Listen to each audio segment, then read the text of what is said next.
Hello, beautiful, beautiful people of the internet. Hello! Oh, you can hear me. Yeah, one second. Beautiful, beautiful people of the... One second. Okay.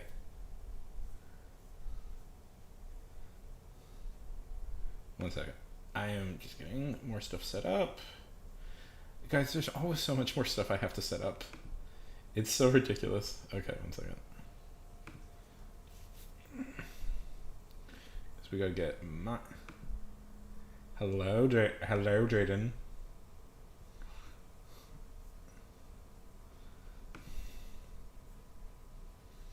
Hello, Gabriel. One second.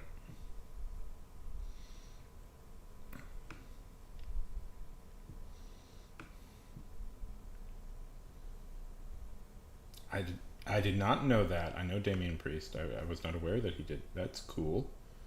I know some wrestlers are doing some. There's a few wrestlers doing some voice work. Cody is going to be Guile in the Street Fighter movie, and I believe Roman Reigns is making his debut in that as well. But that's cool. Jaden, Ash, Fee, Alex. Good to see all of you again. Yes, so I'm very excited about all this.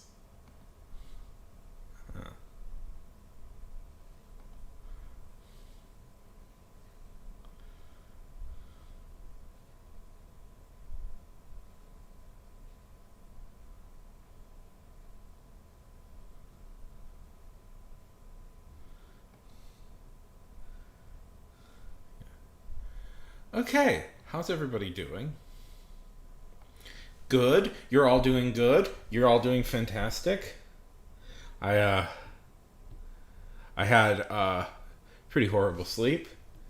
Um, okay, I'm gonna talk about something for a minute. Just a little bit what's going on in my head right now. And when I say these things, note I don't know for sure certain if it's true.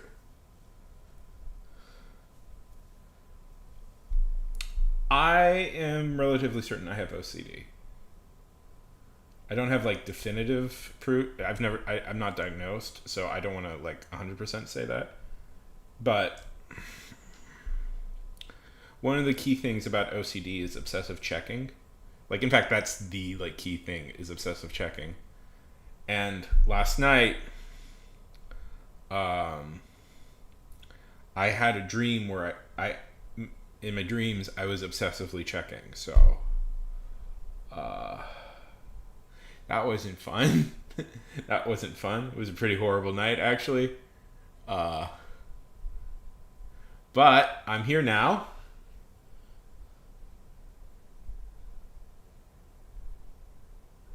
No, I don't hate the creator of Deadpool.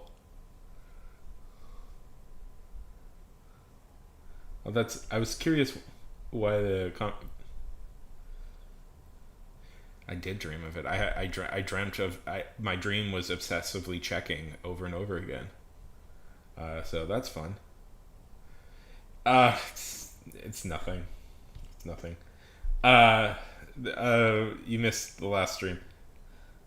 So Fabian Nicieza, the co-creator of Deadpool, um, uh, got replied to a tweet I made. Please share. Replied to a tweet I made, Gabriel. He kind of disagreed with me on a take about something. It wasn't that big of a deal. Like, nothing. It was about comic book stuff. And I got so scared and afraid that I deleted the tweet and tried to hide. So, uh, but no, I don't. I don't hate.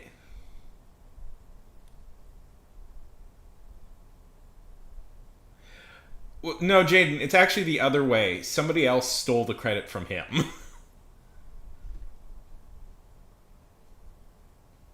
Yeah, yeah.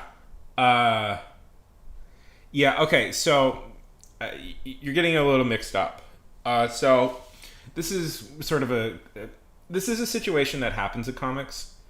Rob Liefeld is the official creator of Deadpool.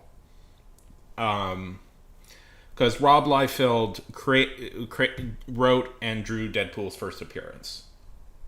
Okay? But the reason you like Deadpool, like the reason anybody...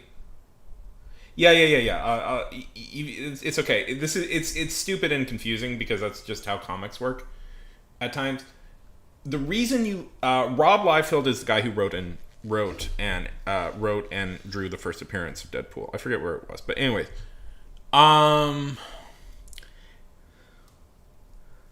is it? But and Deadpool was basically a ripoff of Deathstroke, the Terminator from DC, because Liefeld has a tendency to do that. But it was Fabian Nicieza and Joe Kelly are the two guys who are responsible for why you like Deadpool. Essentially rewrote him into the version that everybody likes. Like the whole reason you like Deadpool is because of Fabian Nicieza and Joe Kelly. But they're not like the officially credited creators.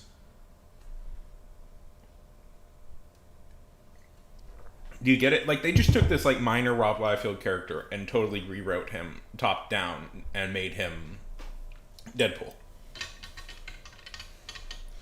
Fabian Nicieza also is responsible for one of the worst comics ever written. Apparently, since we're in a feud right now. Which is funny, because Absolute Batman is essentially a Rob Liefeld drawing. That's a joke. Fabian Nicieza he would even admit that it's one of the worst comics ever. I'll look at it in a sec. How do you feel about that, Alex? I'll look at it in a sec, Ash, but I don't know if you guys are aware of this character. Yeah.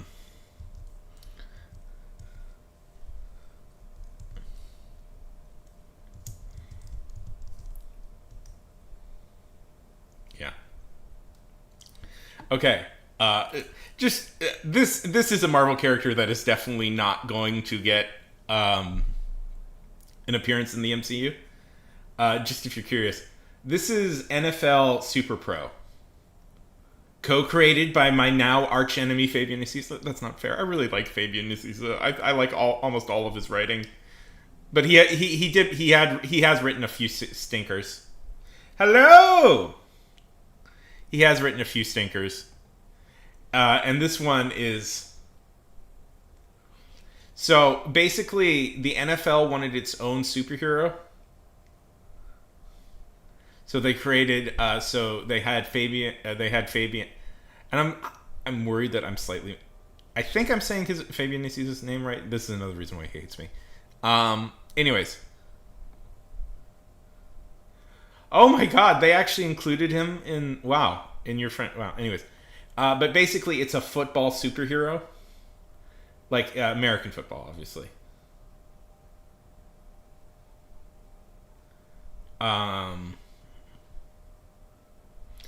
Who is a super-powered football player who fights football-related crime. And, yeah, that's the premise. Zendaya does. She plays that universe's version of MJ. Okay, let's look at Ash's art.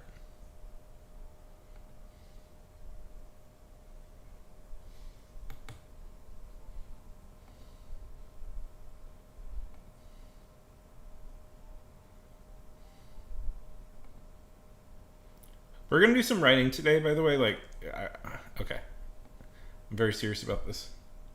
Oh, dude, Ash. I love your stuff, Ash. It's so cute.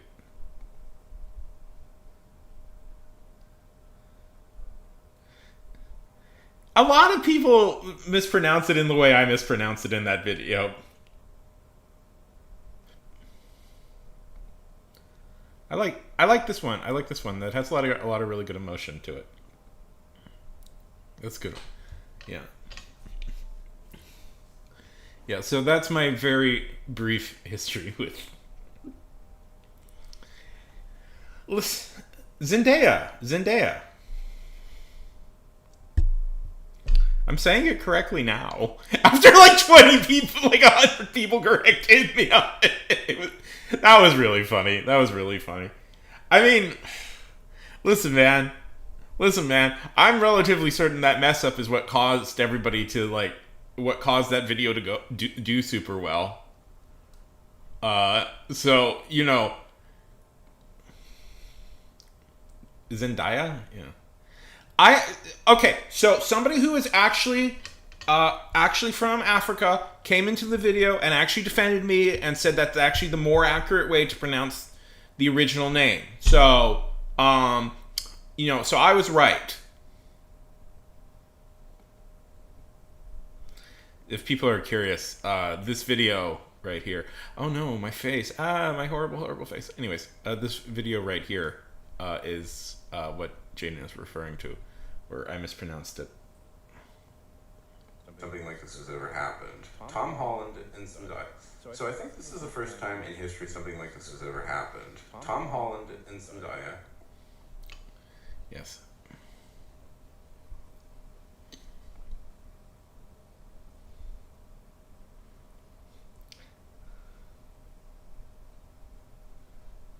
Yeah.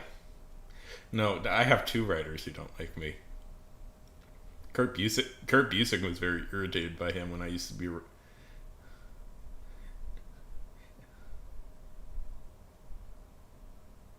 Yes, I've seen The Odyssey. I enjoyed it. Quite a lot. My favorite it's not my favorite Nolan movie. I think, my favorite Nolan movie is either Inception or The Dark Knight, but I really liked it.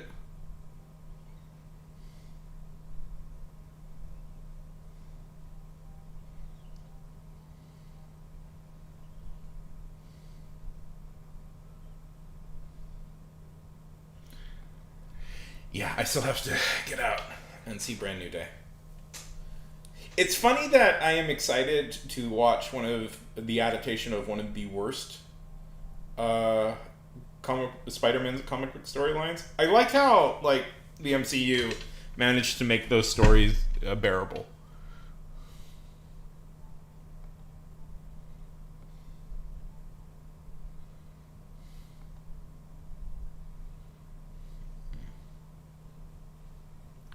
Oh fuck.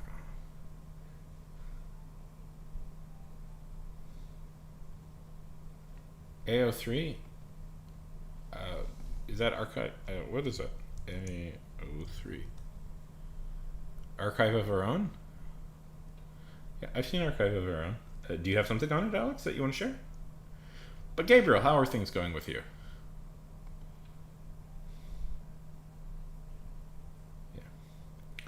Yeah. Yeah. I have words on Maguire.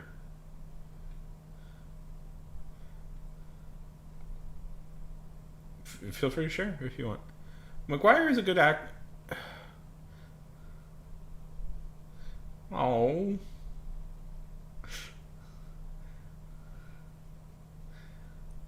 Listen, I'm trying to say this in. That hurts. I'm trying to say this in a nice way. Maguire, he's a good actor, but he's never been the best actor. Oh, did I? I'm sorry. I thought we all knew that. I that had been reported for months that it was Jean Grey. I'm sorry.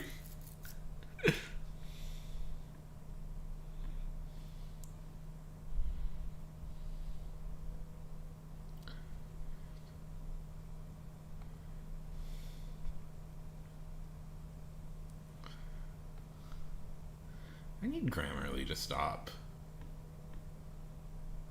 I watched the first episode, the one they posted for. I think Alex wants to share their fanfic if they want to. Um, yeah, I did watch. I watched the first episode of Among Us. I liked the show. It's not enough to make me want to get a Paramount Plus subscription, but I liked what I saw. If people, if people maybe want to point to another way to get it, I wouldn't be opposed. That's the best way to make fanfic. I haven't really participated in fanfic since I was like 14. I do think about this a lot. Is it annoying for fanfic people that like now that like they're kind of fanfic is now a way to get into into traditional publishing, like that. You're getting a lot of people doing that sort of stuff.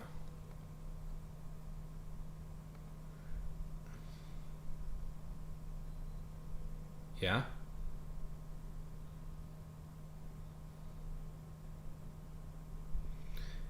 McGuire isn't the most comic accurate.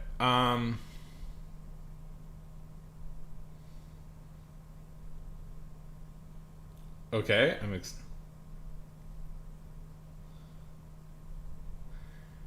Do you guys want to see my old fanfic account? I think I can still find it.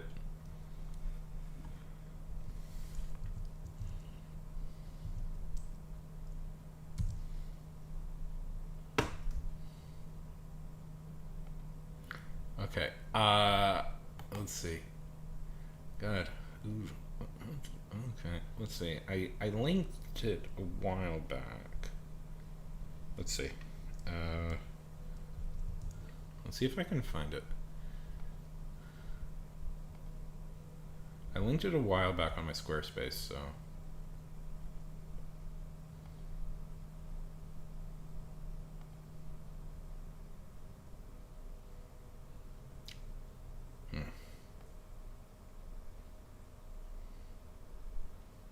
Let's see. Yeah, well, yeah, of course, that's Greg Weisman. I love Greg Weisman. Greg Weisman. I think I was Dr. Camelot? Or Doc... Okay.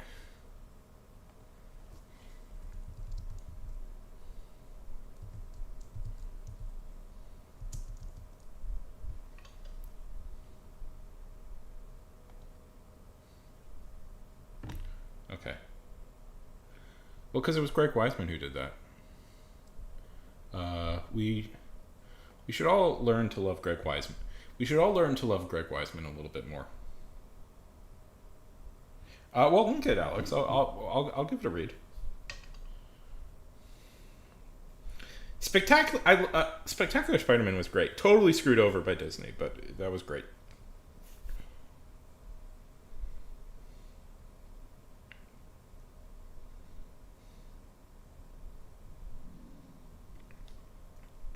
No, copy and paste the link, Alex, and I'll pull it up.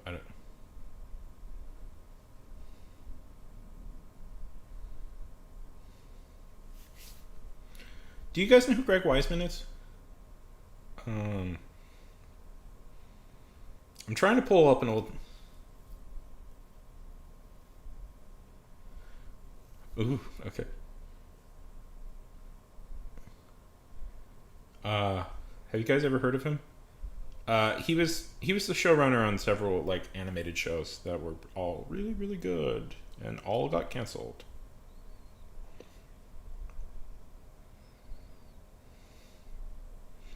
Including one that is supposedly coming back. Listen, I want to talk about this. We're going to talk about that in a minute, but because I've probably ranted about him, how he was good.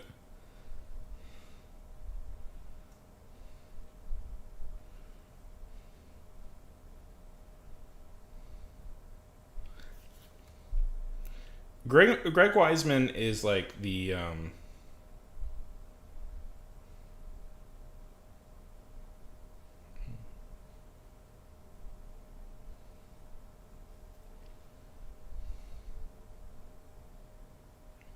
one second. I just wanna boop.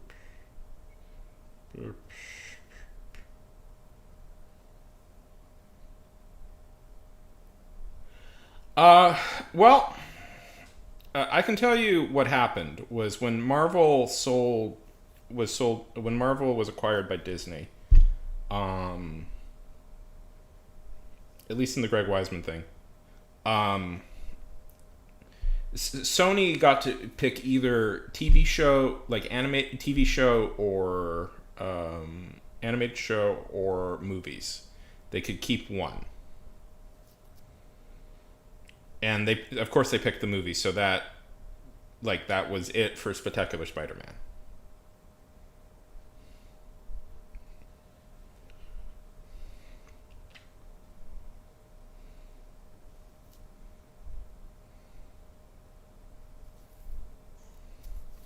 I'm trying. Okay. There we go.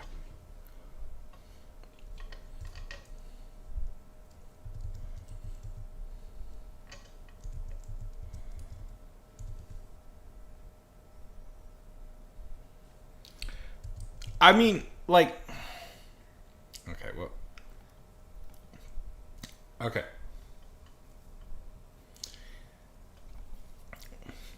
I'll make an effort to find my old fanfiction account one day and we can read through them, okay? Does that sound fun? Uh,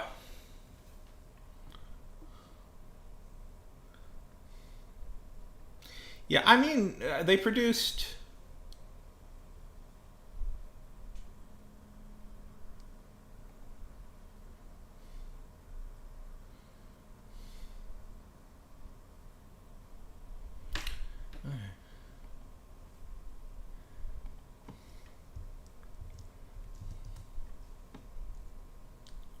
Really? Okay, we can look for it. Okay, what is it called, Alex? What is it called, Alex? It does. What's your thing called?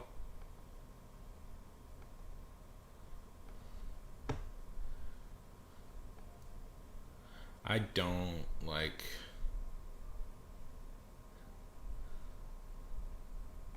Okay.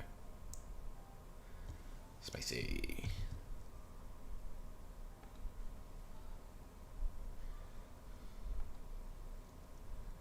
Okay. For reference's sake, everybody, just to tell you, um, is this you? Yeah.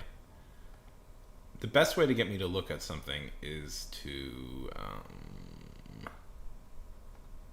link it, so I don't have to go searching for it. Okay.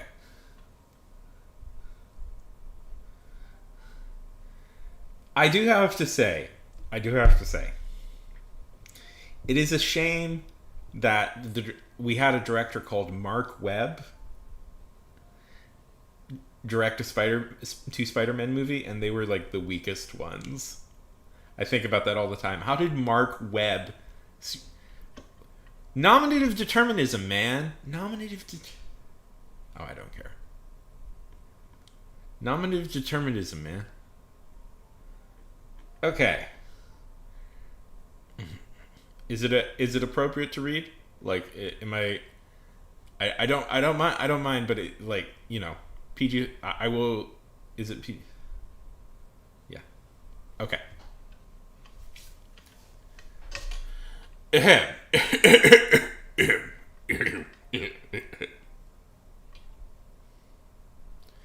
Yeah. One day, a married couple from Germany and Italy were sleeping together. And as always, Germany woke up first, while Italy slept for a while. So Germany made breakfast for Italy and himself. When he woke Italy up, he made the omelette for Italy, an egg sandwich and some sausage. Just because, why not? Winky face. He cooked it up on the stove, humming a little tune peacefully. He took some plates out, and when the food was done cooking, he put them on the plates, picked them up, and went to his and Italy's bedroom, and placed the food down on the table, and went to wake Italy up, gently. Italy groaned, made a little whimper, and mumbled, but I'm cozy, Germany. I was trying to do an Italian accent, but I did. Italian, but I am cozy, Germany. Germany did a playful eye roll and dragged him off the bed and said, Come on, you do not want it cold, and I will know you'll complain that you're hungry later. A time skipped. Do you want notes, Alex?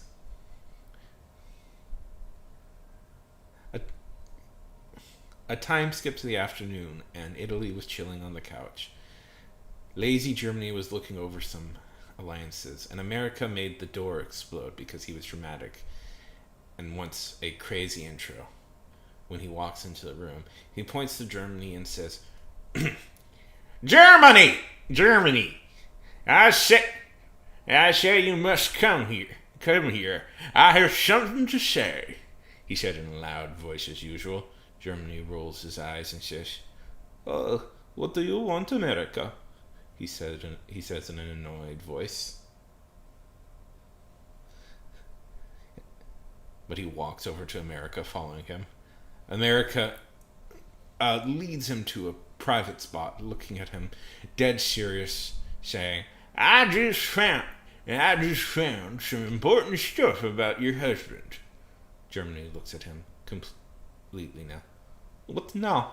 America responds, saying, Your husband is lying to you about him surrendering. He's planning to sneak on you and kill you. He's been pretending to be weak and a coward, so you don't expect anything that's coming to you. Germany stayed silent, thinking about whether it was true and if he should believe America because America is deceitful, and he just stayed silent, still thinking. Later searches up where to get divorce papers because he started believing America, and later he goes to retrieve the divorce papers and walks back home and goes in and sees. Italy was still on the couch lazily and greeted him by saying, Hello, Germany.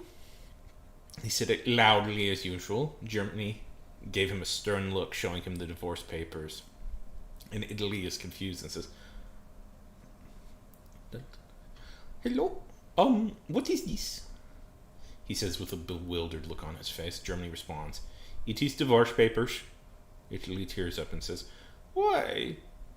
Italy says with a confused face. Germany responds with, Just sign it, he says with a still stoic face. Italy does a whimper, but reluctantly signs it. Germany says, Court starts on Monday, do not be late. Italy nods weakly because he is sad. He walks out and goes to Japan. Still sad when he says he goes to Japan. He says, Japan! Japan notices and says, What? Japan notices that Italy is sad more than if he didn't get pasta. Italy says, Germany wants to divorce me. Japan's eyes widen a bit. He says, Oh, how did that happen? I've seen a few episodes of Italia. Italy says, I don't know why. But he said, court is on Monday. Italy says it sadly. Japan responds, Oh, that is even worse. Though, you'll find out why in court, right? Japan still says surprised. I'm not doing a Japanese voice, is the point. Italy says, maybe. Italy stayed with Japan. And Germany was at his house, obviously, but a time skipped to Monday at 3:43 p.m. Germany and Italy went to court. It lasted for a while, like 40 to 60 minutes, and the whole time Italy was crying about how they got divorced, but Germany feels like he did something bad or wrong and feels like that he has guilt, that he is crushing him mentally, but he is stubborn, and he remained to getting a divorce. Italy was devastated still, and Germany started doing research. like watching around and keeping an eye out for everything, watching it for if any attack would happen. But it never did. It was a week later when Germany was getting suspicious of what America said about Italy, going to attack him, and went with confidence, went to confront him. It took him a while to find him, but he went up to him and said, America. No. America. I want to talk to you, he said, completely serious voice. America did it a bit, but said, "Hey, dude. Sure, what you gonna talk about?" Germany responded with, Italy never attacked. Mm-hmm. No, it's Italy never attacked me.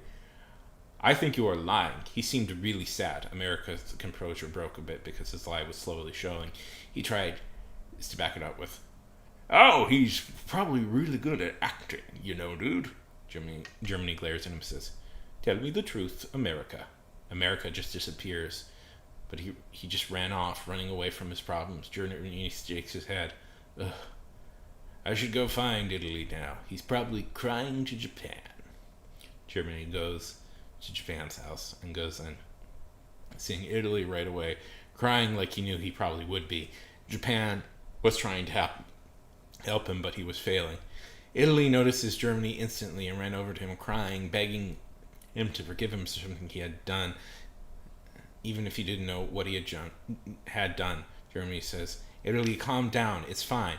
It was my fault for believing America's lies. I should have known he didn't tell the truth." Italy practically jumped into his arms, crying tears of joy, and he said, "So you don't hate me?" Germany's eyes softened. He says, "Yeah, I don't." Italy's eyes light up like a yeesh. I'm gonna make it R. Yeesh. Oh, no, I can't do it. Yeah, I don't. Italy's eyes light up like a golden retriever. A treat. He says, "Really?" Germany getting a treat. Germany chuckles a bit and says, "Yeah, I'll even make pasta." Japan is just relieved, and Italy isn't crying anymore. And Italy and Germany are walking home together. And when they get home a bit later, Germany makes pasta for Italy. And the next day, when they are in a park, Germany gets on one knee and says, "Italy, will you marry me once again and give me forgiveness?" Italy jumps up immediately and says, "Yes." Germany smiles and says, "Thank you." A few months later, they had a wedding, and Italy was the bride, and the guests were Japan, America, and for some reason, he was invited Lowell. But the rest were Prussia, Britain, France, Russia, and most of the other countries. And so, for the first time in their years, they stayed together and lived happily ever after. Yay!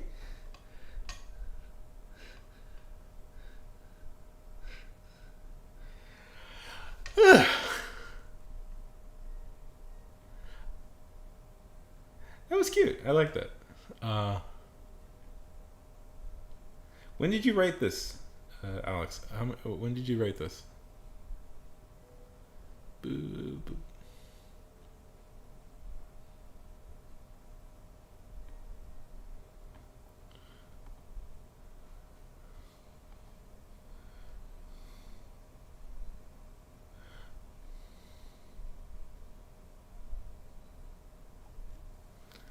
Did you just publish it? 2026. Oh, last you were young.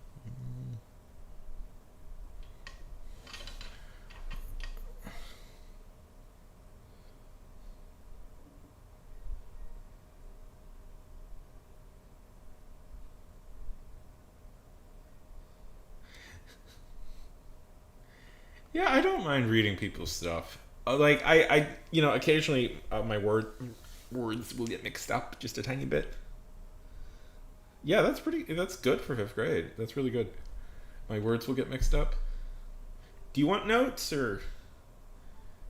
I think it's really impressive that you wrote all of this in like the 5th grade. That's really impressive. Do you want some notes or? I mean, okay. But there was one thing. I had a note about something. Let's see.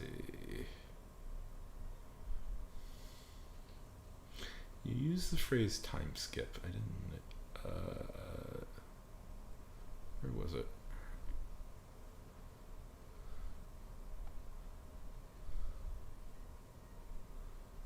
Okay, where is it?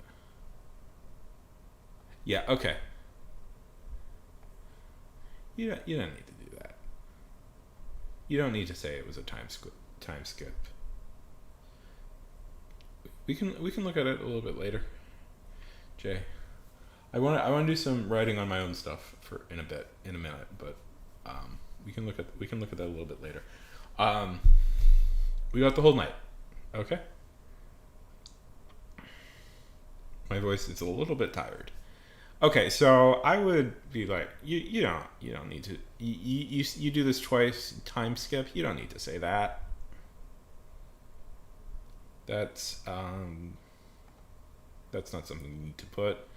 You can just tell people that it's like later.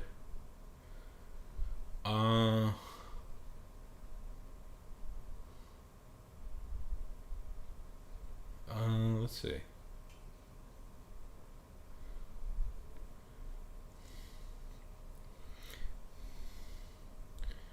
Uh, bu- bu- bu-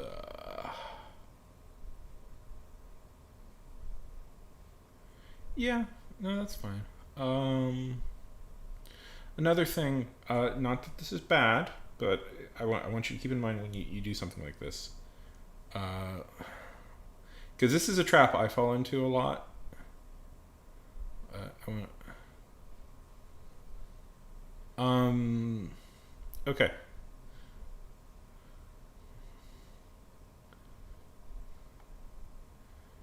It can get a little repetitive with like this stuff right here. Like Italy tears up and says, "Why?" Italy says it with a sad face. He says it with a still stoic face. Like you don't. This is a common problem a lot of people have, and that can get like a little repetitive to read, like stoic face, because you describe and I do this all the time. I think this is a really common trap people fall into, especially because we're so influenced by like movies.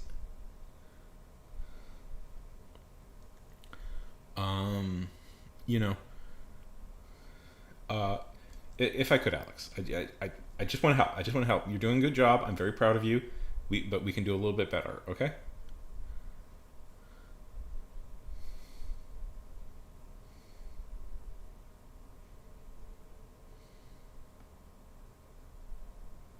So,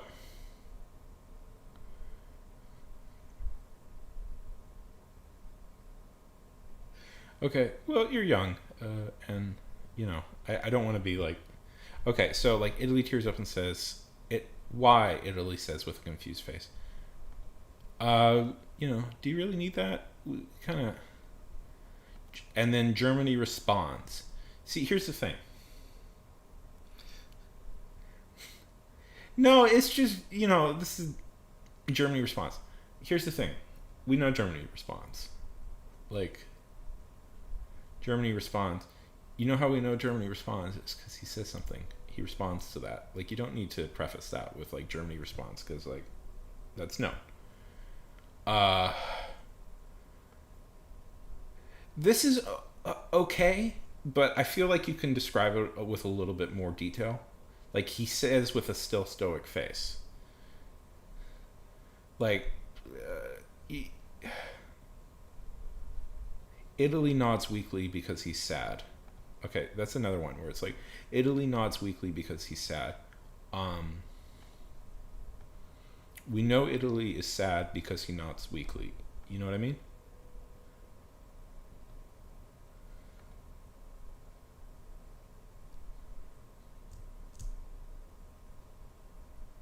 Um, let if you can, it's not possible all the time. When people say this, it's just not possible.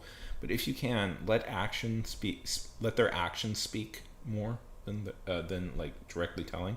It doesn't work all the time, especially like one of the problems is like nowadays with writing is that people have kind of a little bit weak reading comprehension skills, and sometimes they do need to. Um,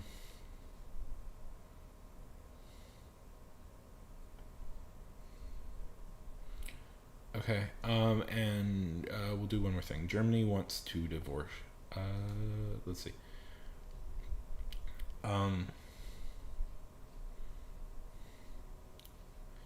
Italy says Germany wants. No, it's fine. Italy says Germany wants to divorce me. This is my old I have very set ways of doing things, and one of them is you can do. Usually, dialogue goes first, so Germany wants to divorce me. Italy said is a little cleaner. Okay. Italy says, I don't know why, but he said the court is on Monday. Italy says it sadly.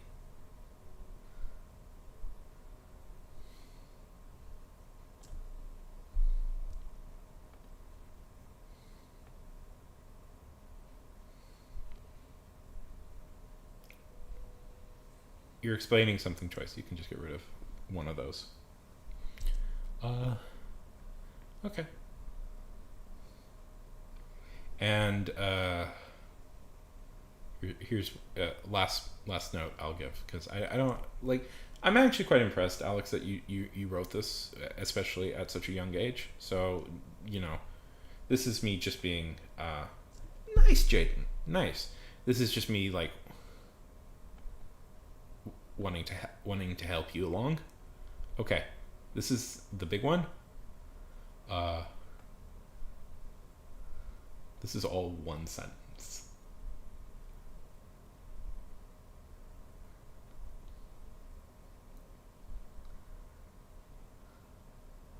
This is all one very long sentence. This needs to be fixed.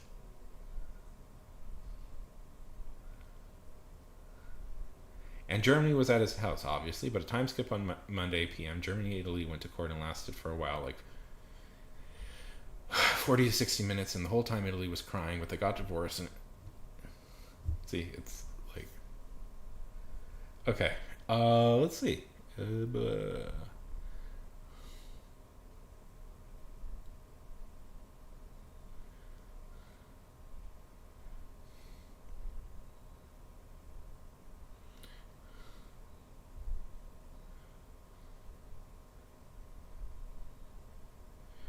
Let's see. Germany was at his house, obviously. You can get rid of the and. That's a personal preference. I don't like starting sentences with and. I'm very picky about that. But, a lot of people don't agree with me on that. So, to each their own. Germany was at his house, obviously, but time skip to and lasted a while, 45, and the whole time Italy was. Okay. Usually, here's a good little rule I found. If you're struggling where to put the period,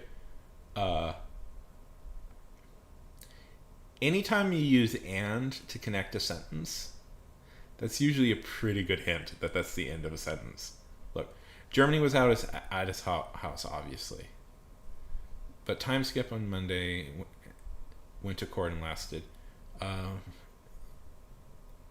Bam, sentence period right here. Because I do this all the time too. It's especially when I'm dictating, I'll connect ands. I'll just keep going and I'll connect it to and. That's a very normal part of human speech. Here's another one. Look for. It's pretty. The whole time Italy was crying, but they got divorced. Germany feels like he did something bad. He feels like he has guilt that's crushing him mentally, but he is stubborn. And anyways, this is just a little bit for help for everybody. Okay.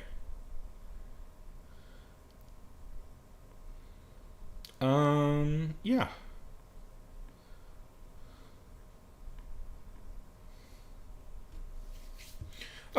that should be good. Uh,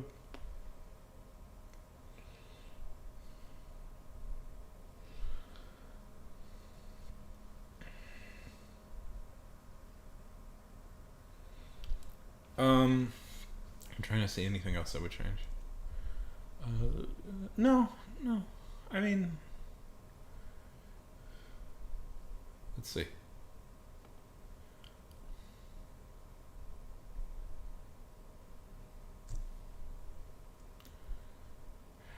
Yay, Alex. Very good.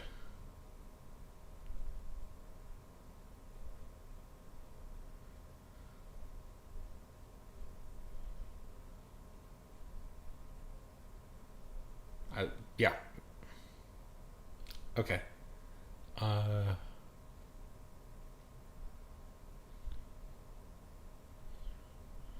very good, Alex. Very good. Everybody clap for Alex. Oh, one last thing. One last little thing. One last little thing. I know. I just noticed this. Boom. Capital. Make that a capital. Erica. America. Erica. I just realized. Anyways, America. I want to talk to you. With the lowercase. I really like this opening paragraph, Alex. Yeah. I think there's something very cute about all of this. Like, it's a very nice little sense of cozy domestic life. Okay, one last little thing. Traditionally, each line of dialogue gets. You can mess with this a little bit, but traditionally, each line of dialogue gets their own little separate space. So, just so we can differentiate easier who's talking.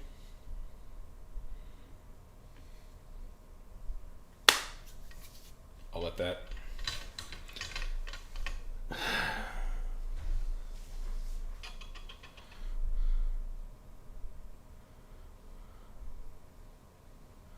So, just I got to.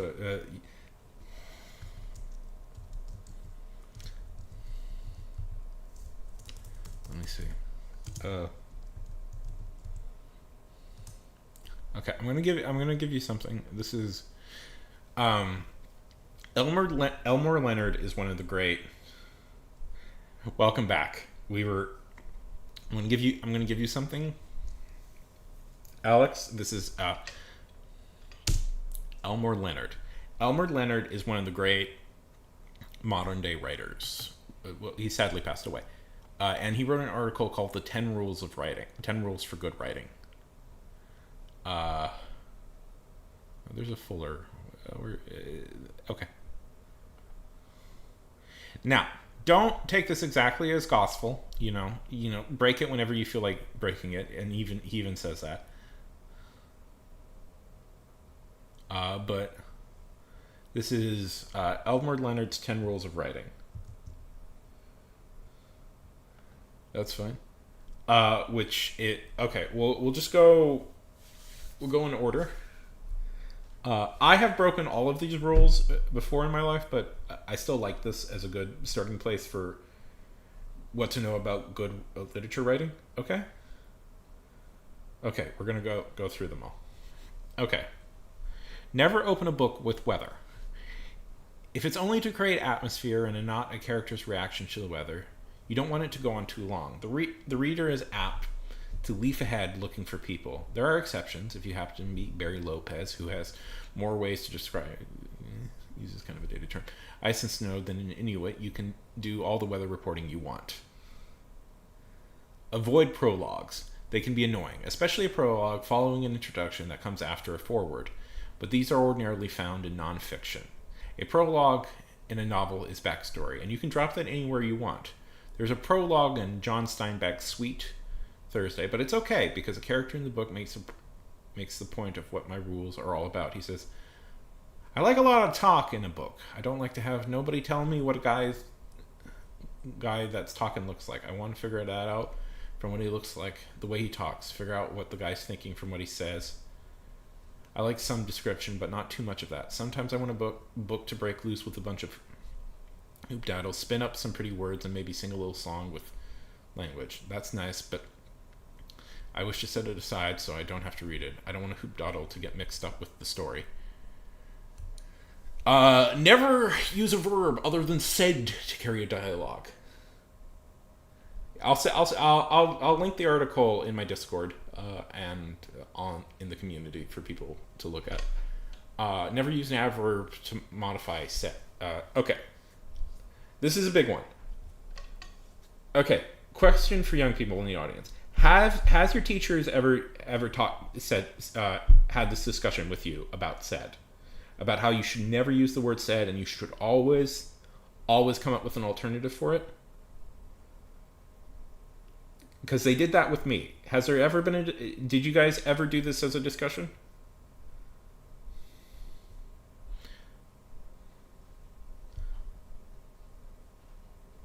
Ash? They did. This is an experience I went through in school. Where we like spent a couple of weeks going over how bad it is to just said.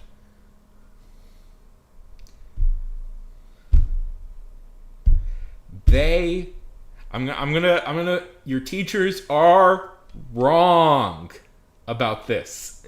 Your teachers are wrong about this. Do not. Okay, Elmore Leonard has a good reason for why you shouldn't do this. Okay, never use a verb other than said to carry dialogue. The line of dialogue belongs to the character. The verb is the writer sticking his nose in.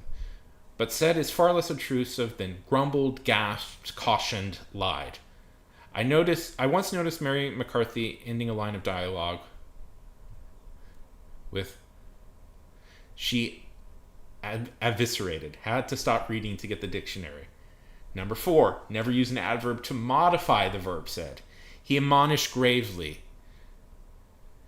To use an adverb in this way, or almost any other way, is a mortal sin.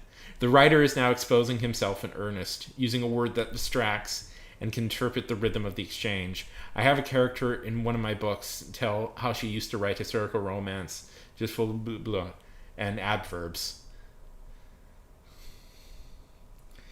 Yeah, okay. So, basically it's what Elmer Leonard said. That is the right... the dialogue, realistically, should be able to tell you the tone and tenor of what the character is saying just from the dialogue.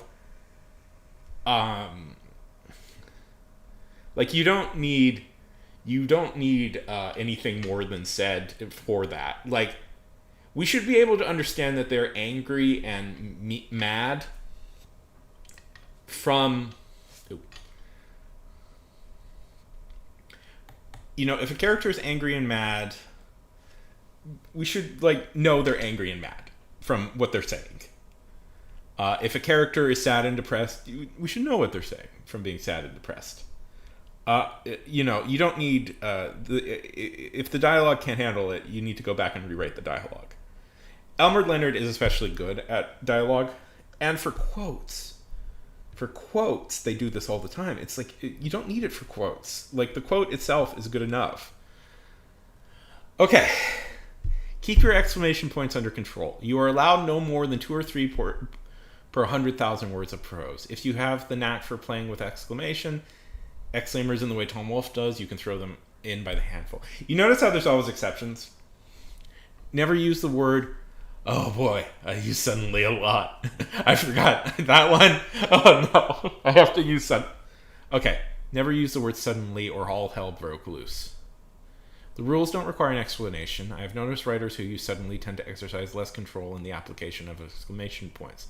Use regional dialect, patois sparingly. Once you start spelling words in dialogue phonetically and loading the page with apostrophes, you won't be able to stop. Notice the way Anna captures the flavor by oming voices in her books and short stories close range. We're going over a list I tend to recommend to people. This is the 10 rules for good writing. This is one that especially bugs me. You do not need to like spell it phonetically to capture what like regional dialects sound like. You don't need to do that at all. I've read many stories where they capture regional dialects very well, and they.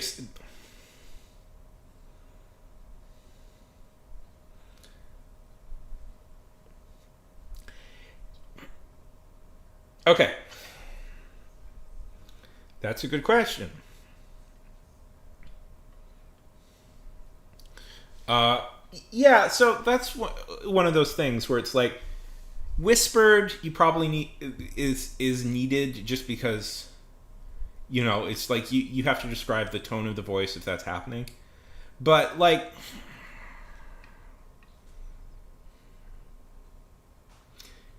yeah, like okay, so like the answer is it's like realistically, what can you express with dialogue? Realistically, can you express a lot with dialogue? Like you can express quite a lot with dialogue.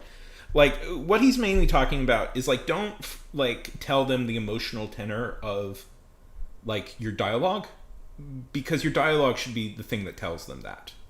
You know what I mean? Like if a character is angry, your dialogue should be able to express that. If your character is like conspiratorial, your dialogue should be able to express that because they're saying things that are angry or conspiratorial.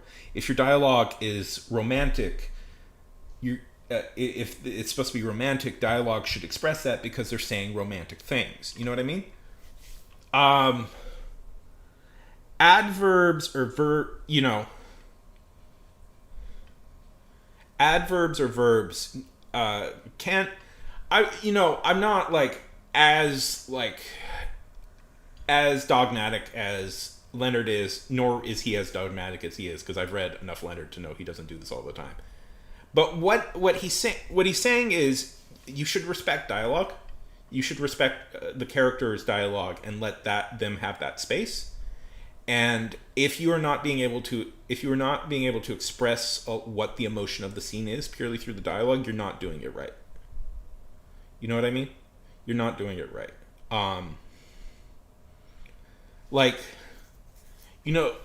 There's ways to use adverbs and verbs which express irony, express a more full understanding. Like if a character, like one of my favorite bits is,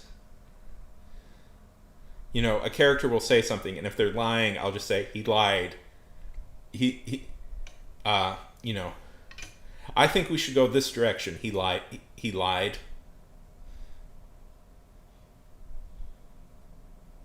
Yeah.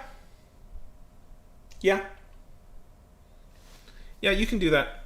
Just keep in mind, don't violate the... But, that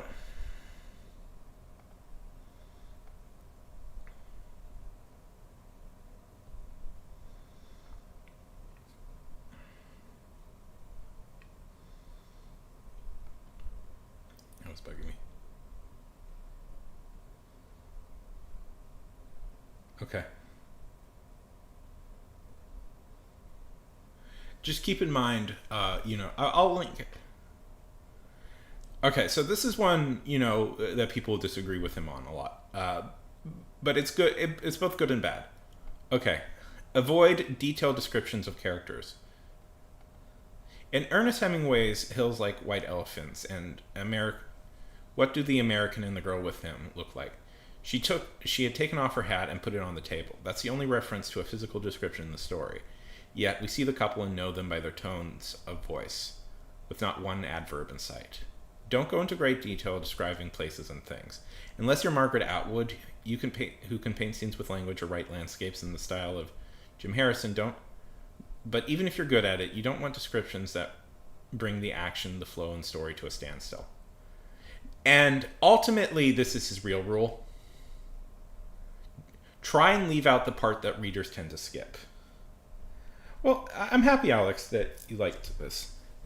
So all of this is saying, fundamentally, think about how you read. Think about what the boring parts of the stuff you read. Don't include them. Don't include them. If you are skipping over it and it's boring, why do you think... Yeah. Like, think of all the stuff that you don't... When you're reading, it's like, oh, this is boring. Why? Like, well, then don't include it. Don't include it. Think think of what you skip reading a novel. Thick paragraphs, suppose you see have too many words in them. What is the writer doing? He's writing, perpetuating hoop doodle, perhaps taking another shot at the weather. Well, then it wasn't that important. Can you understand the story then, Jaden? Then it wasn't that important of dialogue. He's gone into the character's head, and the reader either knows what the guy's thinking or doesn't care. I'll bet you don't skip dialogue. Most important rule is that sums up the 10. If it sounds like writing, I rewrite it.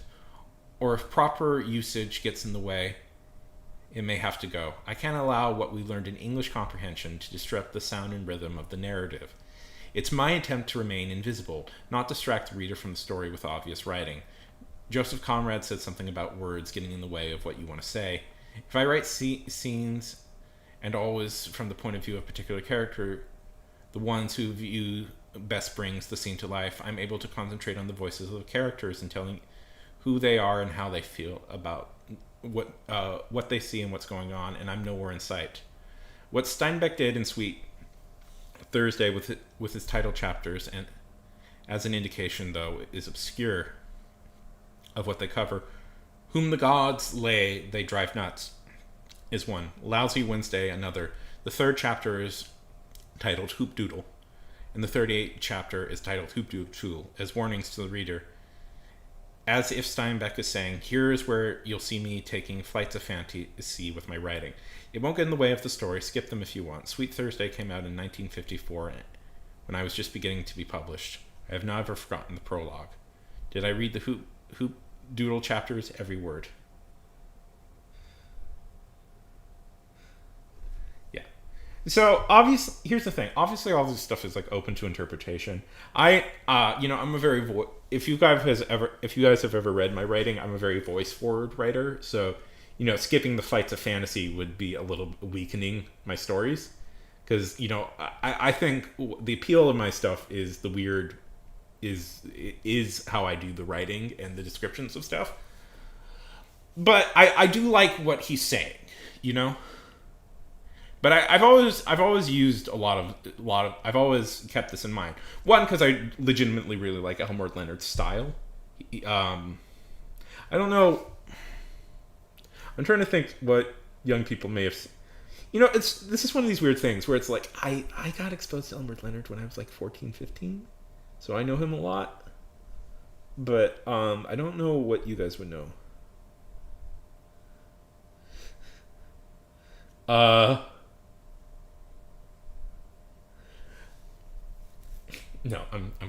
no, I know. Okay, but let's see. The most famous adaptation of his stuff was a movie called Get Shorty. That's where I first learned of him, which is a great movie. That's a great movie. Then there is nowadays probably what his the most famous thing he's most known for is Justified. Is the TV show Justified, which was based on a series of stories he wrote. Which is really good, but probably not appropriate for everybody. I mean, Jaden, you always throw me because you watched The Walking Dead when you were younger. Like, that's pretty violent, but Justified is great. I love Justified a lot. What was I saying?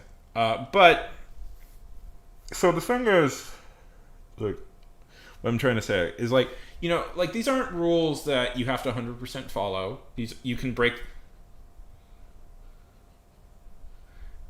them whenever you feel like breaking them, But they are good to keep in mind, Like there's always stuff when I look at them, I'm like the said thing I became sort of religious towards. Like Ash, to answer your question, if that's knowledge that the reader needs to know to understand the scene, then yes, you should use an adverb or a verb to describe it. Usually one of the things like with an adverb though is you can always describe it a little bit more like energetically. It like whispered, sure, but you can if you're writing a book, You can have a little bit more fun in the prose, I think. I mean, sure, but these are all very good rules, Jaden.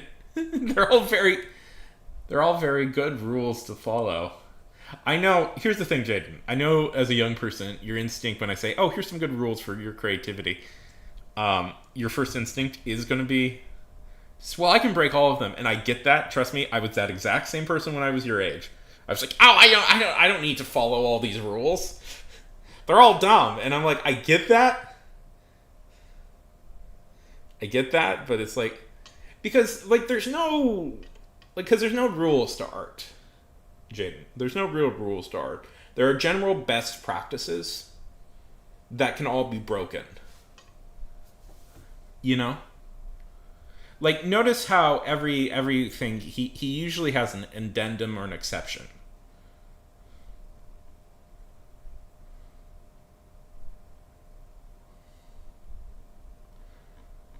Like he says, don't start with a prologue, and then he immediately talks about John Steinbeck starting with a prologue.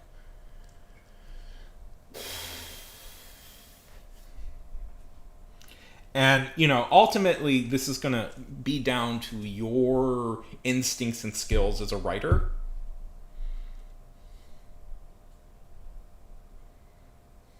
What to do and how to do it. If a prologue is important, if you need a prologue can work. But he has a good point. Like, yeah, oh yeah, this drives me up a wall. Following a prologue, an introduction that comes after a forward. Anyways, they do that a lot with older books. It's like where they have like, especially older books where they'll have like some intellectual like talk, like write like a 20-page essay about how important this book was and its place in the history. But the general why you don't do prologues is if the information is really important, that should just be in the story itself. And yeah, it's just like straight backstory. Fantasy books are really bad with this. They'll like just do nonstop fantasy books are very guilty of doing prologues. Anyways, use a verb other than said. This one I like a lot. Especially older books really bugs me with this because it's like the dialogue should be okay. I think I've gone into detail about all of this stuff, right? Like we get it.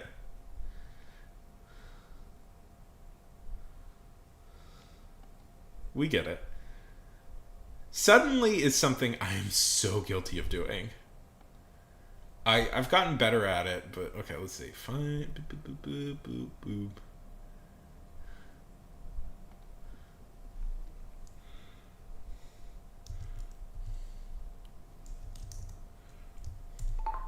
Suddenly.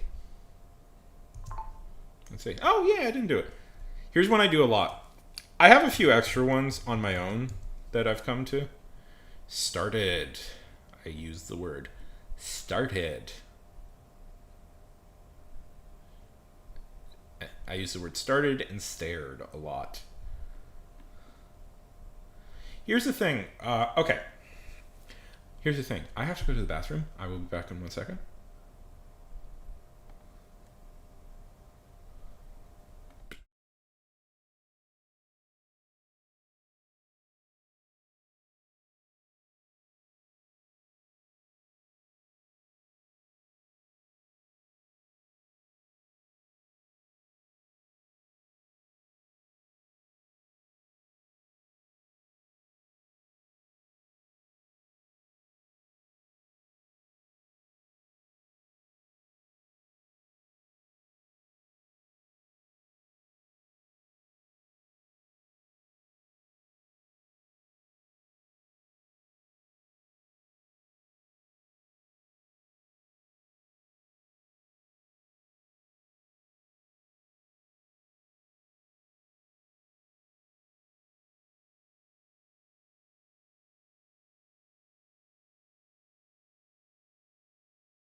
think I'm on, right?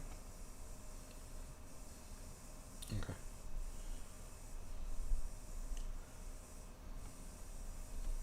Okay. I mean, if we want, we can go into structure. Like, you have to, like...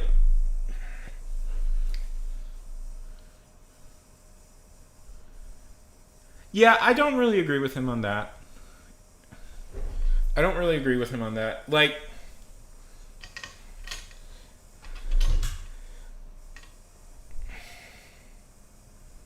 I don't necessarily agree with him on that. You can describe a character if you want.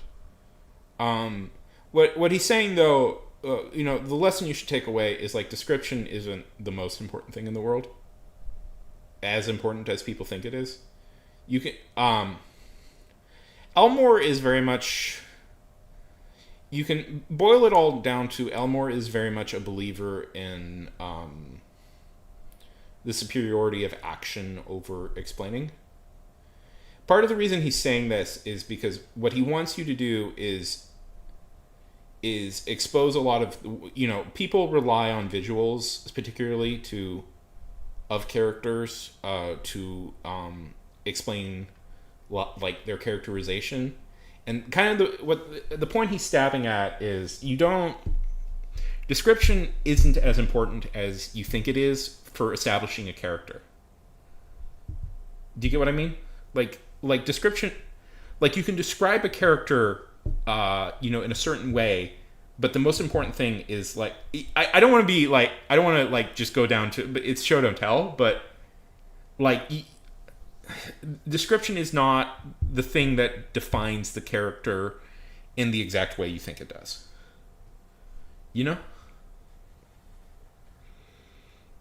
Like you can spend a lot of time describing a character, but also you don't have to if the characterization itself is just strong. And Leonard is very much a big believer in this concept of like just don't waste your energy necessarily. Like the character is the most important part. Like, and if you spend like a whole 3 paragraphs describing a character, people have a tendency to skip that. It's like, is it important to the plot? Like they have weak knees, maybe. Is it important to the plot? The brand of is important to the plot to understand the brand of coat they're wearing. I'm going to show you a good example. This is unfair. This is an unfair one because I'm going to show you a good example of a bad description. I would light my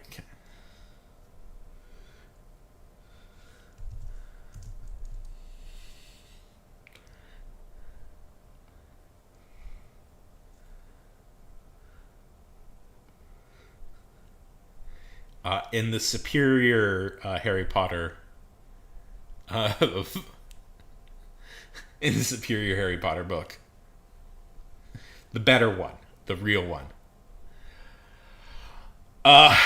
Stop me when you think the description goes on a little bit too long.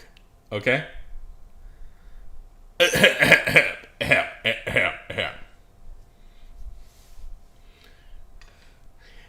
Chapter 1. AN. Special fangs. Get it? Because I'm gothic. To my GF. Not in that way. Raven. Bloody Tears 6664. Helping me with the story and the spelling. You rock. Don't read them. Don't even bother. I'll give you. I can give you some better suggestions. You rock, Justin. You're the love of my life. Depressing life. You rock to MCR rock. XXXXXX. Hi. My name is Ebony Darkness Dementia Ravenway. I have long sorry, that's me. I have long ebony black hair. That's how I got my name. With purple streaks and red tips that reaches my mid-back and icy blue eyes like limpid tears, and a lot of people tell me I look like Amy Lee. Author's note. If you don't know who she is, get the hell out of here. I'm not related to Gerard Way but I wish I was because he's a major effing hottie. I'm a vampire, but my teeth are straight and white. I have pale white skin. I'm also a witch. I also go to a magical school called Hogwarts in England where I am in the 7th year. I'm 17. I'm a goth, in case you couldn't tell. I wear mostly black. I love Hot Topic and buy all my clothes from there. For example, today, I was wearing a black corset with matching lace around it and black leather miniskirt and pink fishnets and black combat boots. I was wearing black lipstick, white foundation, black eyeliner, a red eyeshadow. I was walking outside Hogwarts, and and it was snowing and rainy, so there was no sun, and I was happy about that. A lot of prep stared at me, and I put my middle finger up at them. What, you don't think you don't think that description? What, you don't think all that description was necessary? Because I do, because it's very funny. But if we were... Hi, Ebony, shouted a voice. I looked up. It was Draco Malfoy. What's up, Draco? I asked. Nothing. But he said shyly. Shy. But then I heard my friend. What, you don't think this works? You don't think this works? Where is the issue? Where is the issue? Where is the issue? I mean, we could go into it a little bit. Okay. Hi, my name is Ebony Darkness Dementia Ray. I have long ebony black hair. That's how I got my name. Okay. Double description. Don't need that. It's so funny. That's how I got my name. But you notice what's going on? Like, the reason I read this is because of this. With purple streaks, red tips, that matches my mid-back and icy blue eyes linked... Okay. This is just way too much description. This is way too much description. Now, if this wasn't Conspiracy Time, probably a parody. But if this wasn't... This is way too... You're overloading... She's way over... Ebony...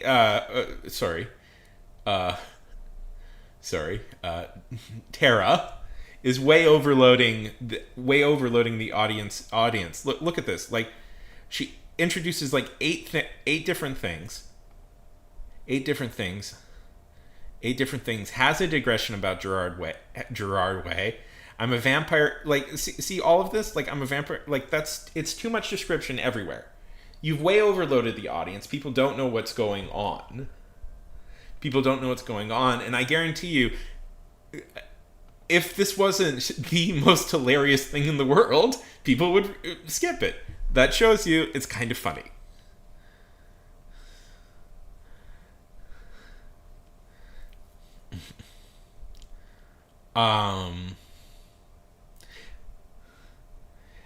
And, you know, I don't think Elmore Leonard was necessarily bringing up My Immortal as an example, but that's the example I thought of with too much description. So you don't need it. You don't need that. You don't need to go into like extreme detail about exactly what they're wearing, but give them a description that emphasizes their character and the type of character that they are, you know? You don't need to be complicated. Try and be simple when you can.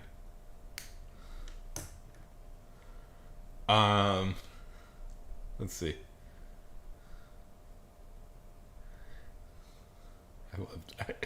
This was so this is called My Immortal. But yeah.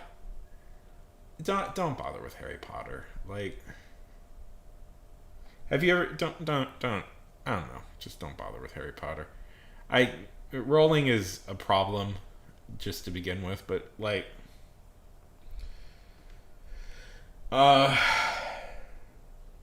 just don't. I don't know. Read if you want to read, read the thing Rolling ripped off, which is just no, that's not.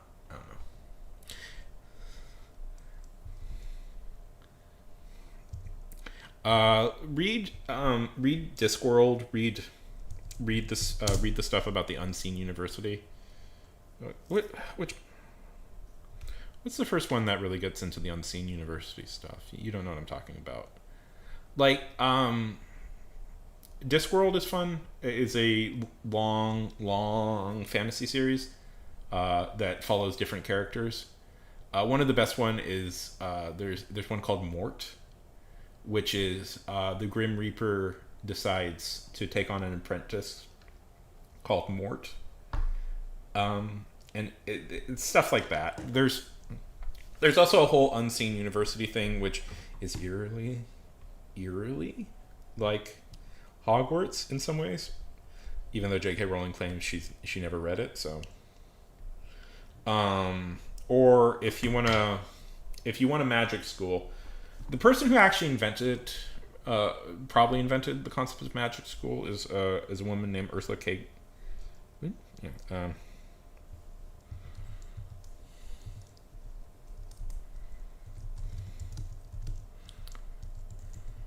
Yeah, the Adventures of Earthsea is I would recommend Earthsea, the Earthsea cycle.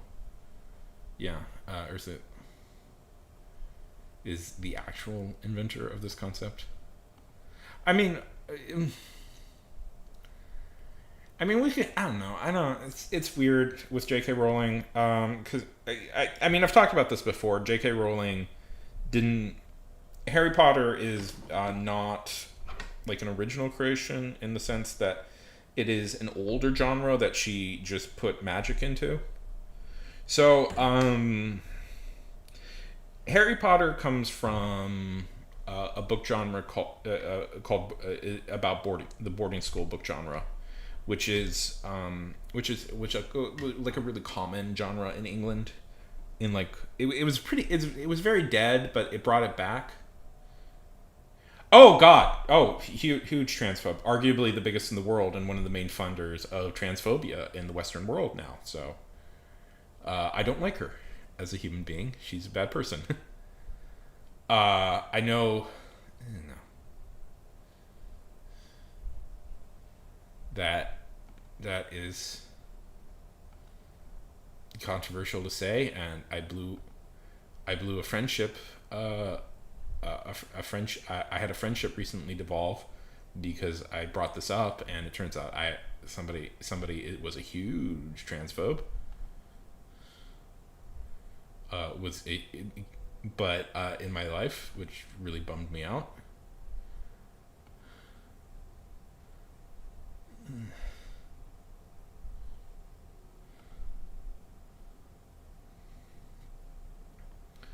J.K. Rowling has spent a lot of her Harry Potter money funding anti-trans campaigns. So, like, I don't want to like get into it because it's like people are weird, but don't support J.K. Rowling. Don't support her.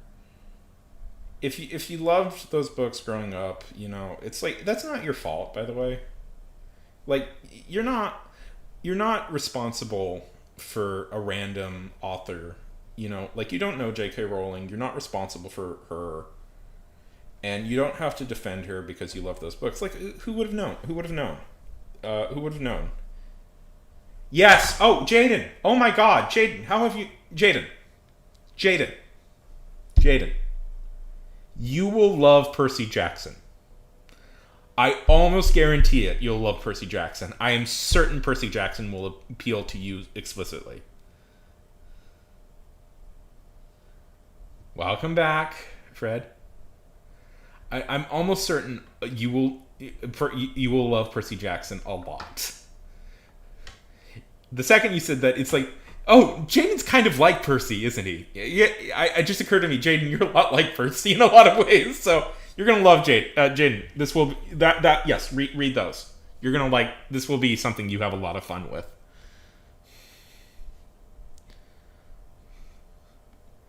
Yeah, you're gonna have a lot of fun with those, Jaden. How's it going, Fred?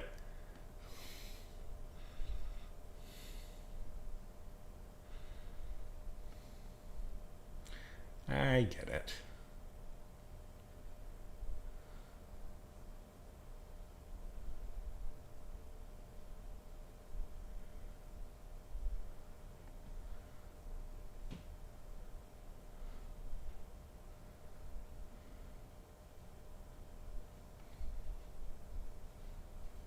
That's fun, Fred.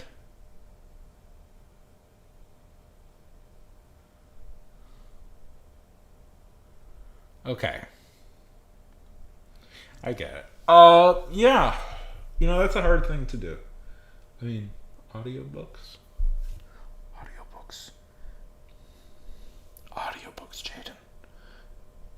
Get audiobooks. I do it, Fred. Do it.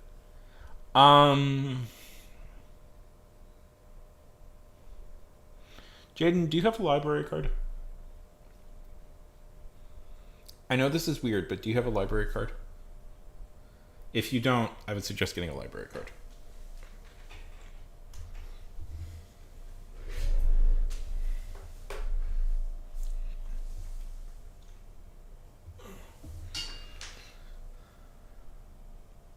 You're a lot. The second you said it, Jaden, you are a lot like Percy in so many ways. It occurred to me very quickly that you're a lot like Percy. I meant that very much as a. I read Percy Jackson. I mean that very much as a compliment, Jaden. But you have a lot. I think you will particularly like Percy, Jaden. I have a suspicion that Percy will speak to you quite a lot as a character. Okay.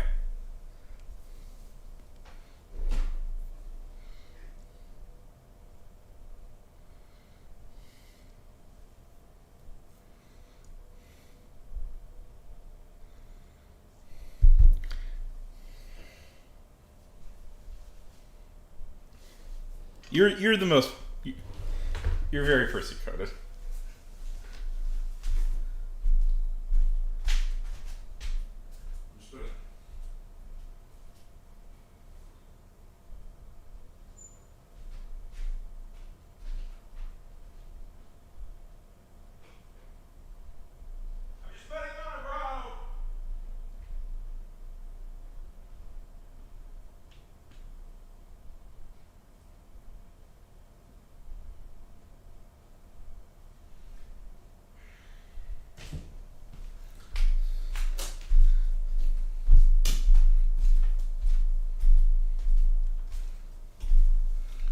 Okay.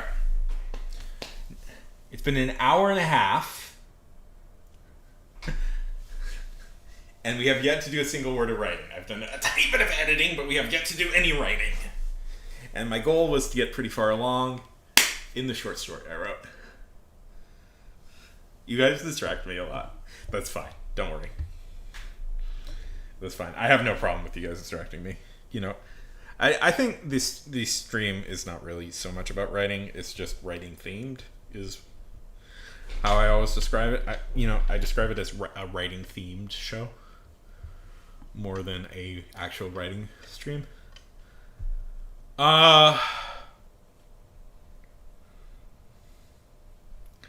Yep.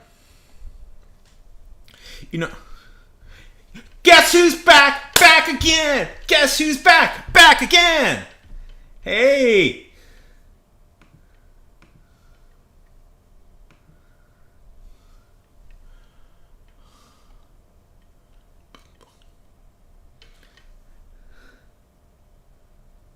Bobble guy? Or, this is strawberry, right? I just want to recount. Okay, no, it should be fine. No, I saw that. It's good to see you. Do you want to be Bobble or Strawberry? Either is fine. Welcome back again.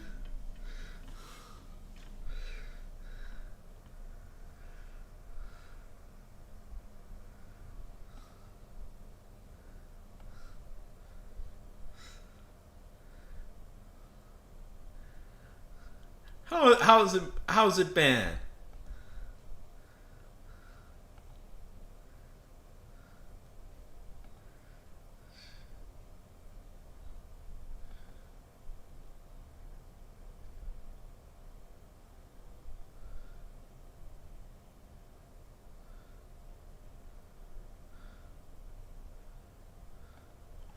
I'm sad to hear that. Yeah, I saw those posts. I hope you're doing Yeah, I'm sorry. I'm sorry.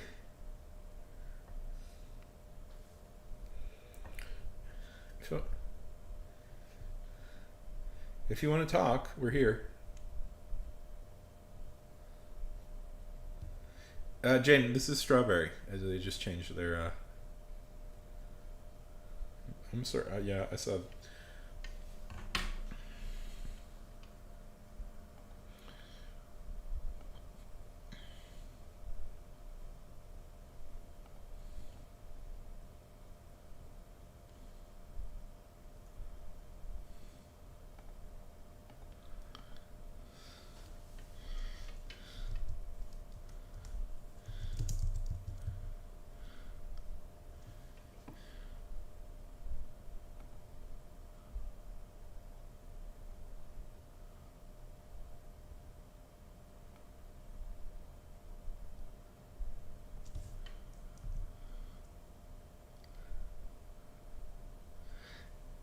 Isn't that the way it always is? Life seems to have a very sneaky way to like screw you over.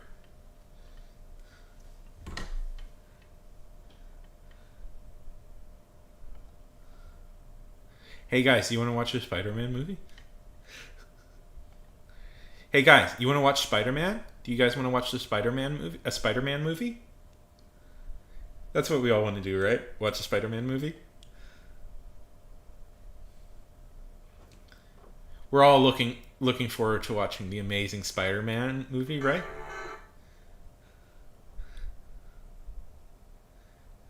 Let's watch one right now. Clearly the one everybody's thinking of, right?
I said a Spider-Man movie. I never specified which Spider-Man movie.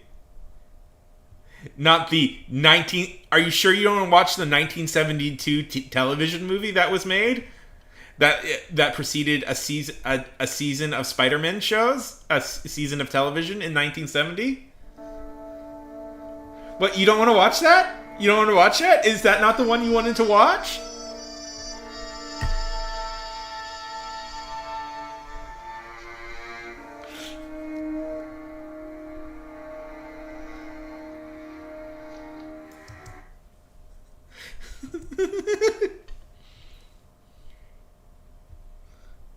Yeah. Sorry, that's a little bit of a. I do. I mean, if we want to be like really sneaky.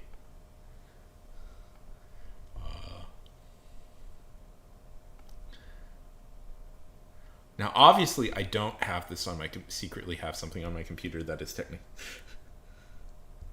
technically illegal. Okay, I didn't get rid of it, did I? No, I want. That's the one I want. I explicitly wanted to keep that one. Where is it? What? That's not the. No. So, Bobble, did you end up seeing the new Spider-Man movie?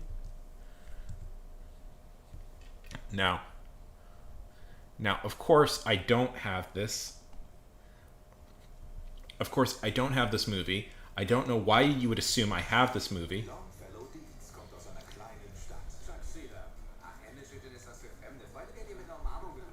Now, I don't have this movie. You should not even think I have this movie. It would be so illegal for me to have this movie on my computer.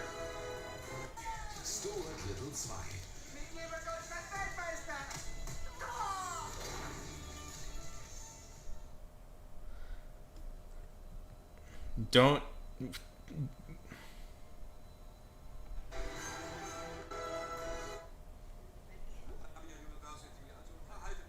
Oh wait, 1 second. I gotta. This. You gotta change the.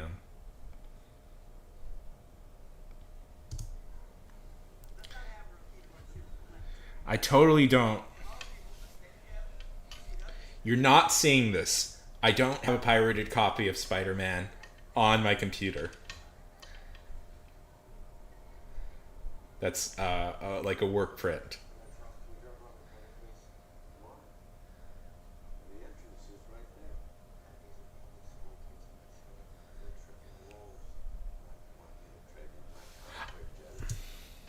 I do like Tom Holland a lot. You know, Tobey Maguire was the one I grew up with. So you're not seeing that. I don't have Spider-Man on my computer. I don't have a copy of Spider-Man on my computer. You aren't seeing this. Here's a question. Yes, here's a question. What does he say? I'm trying to remember the name of the show.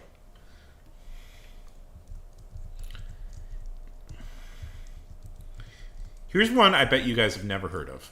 Let's see. Spider-Man in television.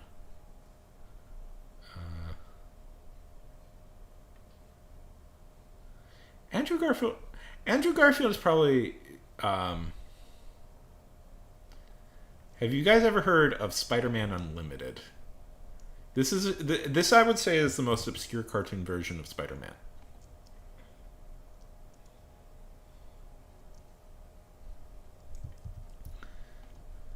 That's fine. Oh, shut up, Chatty Tucello. Spider-Man Unlimited rules. This is a cartoon. It lasted for 13 episodes, where Spider-Man goes to an alternative Earth that's ruled over by the High Evolutionary. Spider-Man 2 for right now. But I go Spider-Man 2 in general. I play Spider-Man 2 pretty close to Dark Knight as one of the best superhero movies.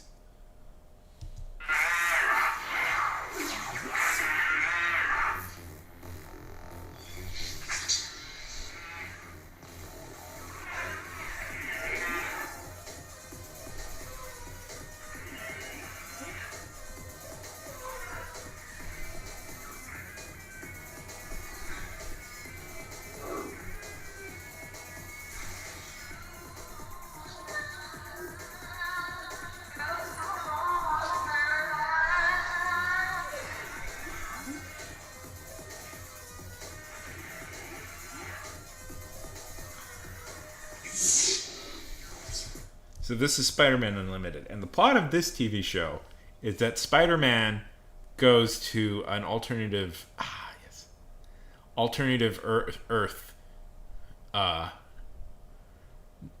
ruled over by a supervillain called the High Evolutionary, who has a group of animal people he created that rules over the world.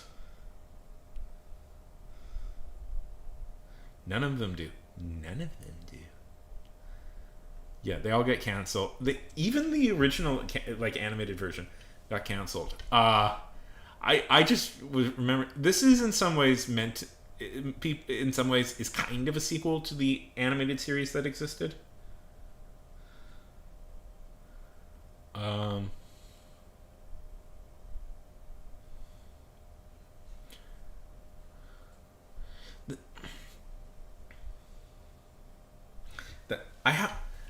I have to admit something, guys. Part of the reason I haven't seen the new Spider-Man movie is I haven't seen the previous one. I haven't seen the previous one yet. I need to see it. This beauty among beauties is Lady Vernon. We should not do that. What was I about to say?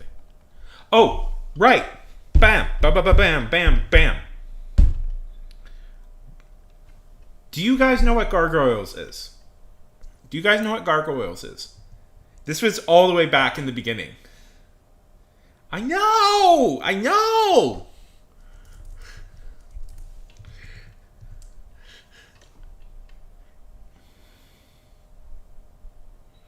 Do you guys know what gargoyles is? I want to talk about gargoyles for just a minute. Boop. Bobble, have you ever heard of gargoyles?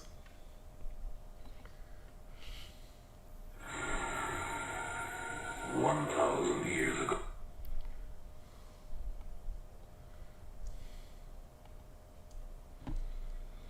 Because they just announced it's coming back. 1,000 years ago. Oh boy, the quality of this video is crap.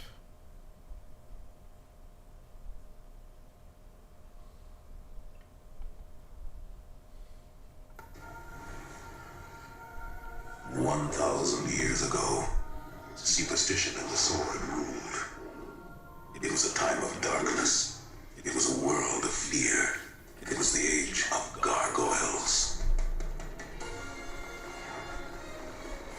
Stone by day, warriors by night. We were betrayed by the humans we had sworn to protect, frozen in stone by a magic spell for 1,000 years. Now here in Manhattan,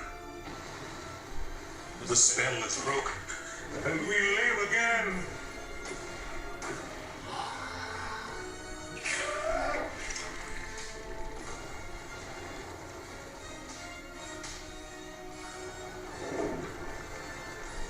We are defenders of the light.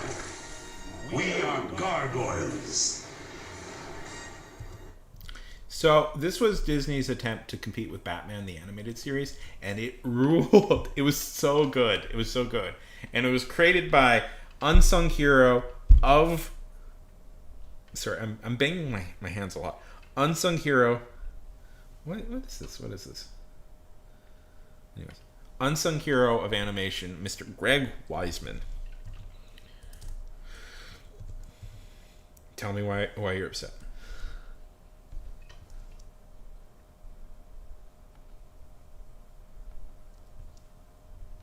Tell me why you're upset.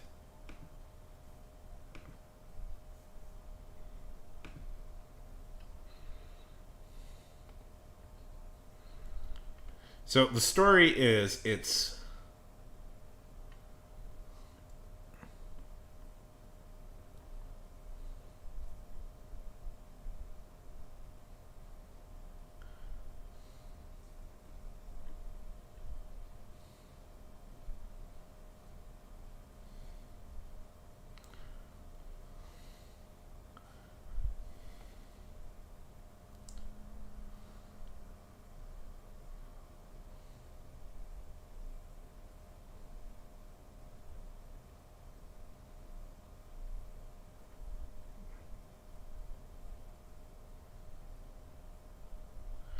I saw that. So, Bobble, I saw that. That sucks.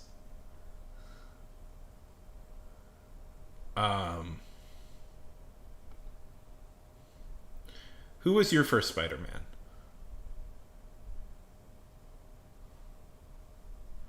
Let's see. Oh, dang. There's a Kingdom Hearts 4 coming? I thought Kingdom Hearts ended. Huh? Wow. I thought...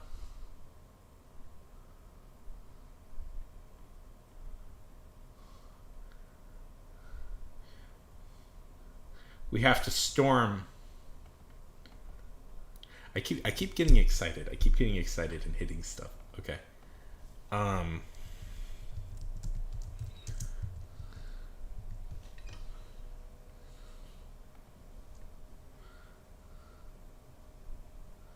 Let's see. There was supposed to be... Do you guys remember that there was supposed to be a prequel to the Spider-Man movies that Tom Holland was going to star in? Like they were going to do an animated series that was going to be a prequel to the Spider-Man, like the MCU Spider-Man movies. Which, yeah, I'm just looking at the different Spider-Man cartoons. Oh, have you guys ever heard of this one? Spider. Because now I'm in a little bit of a like, oh, this is fun.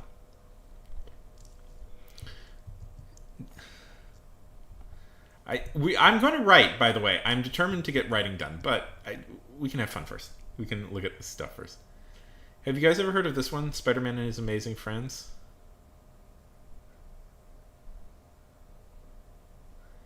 So this was kind of a sequel to the 60s animated Spider-Man show, and they expanded the cast a little bit. And they gave Spider-Man...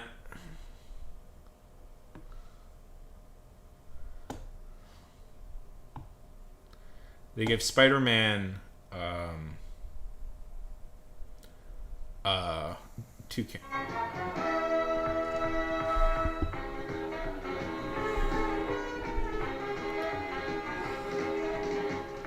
Spider-Man and His Amazing Friends, Iceman and Firestar. Now, Iceman is, of course, from the X-Men. Spider-Man and His Amazing Friends. But Firestar was created, I believe, explicitly for this show.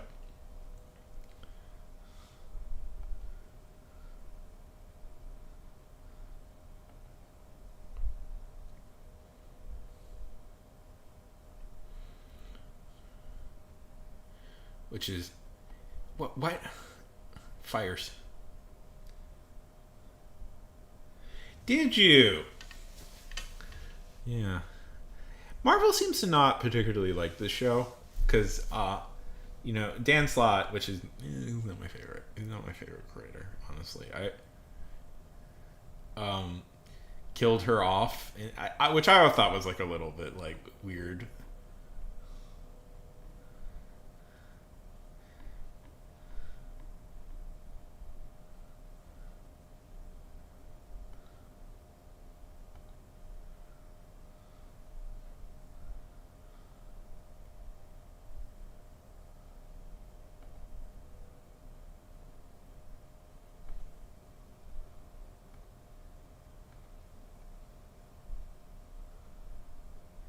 Superheroes. Bobble, if you're still here.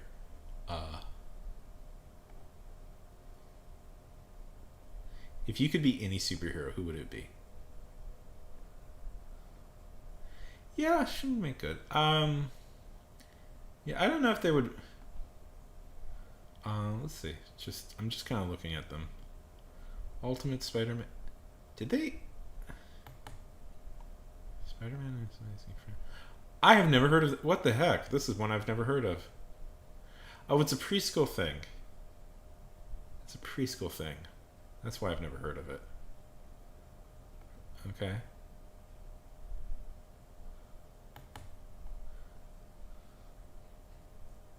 Yes. You mean Super Pro? Created by my personal friend Fabian Nicieza? If you don't know the bit behind that, guys, by the way, I'm not really mad at Fabian Nicieza, but it was just a very weird experience that he replied to me. That he replied to something a thing I wrote. I found it very odd. Fabian, if you ever do see this, you randomly saw that other thing, I'm in no way bashing you. I'm very much still a fan.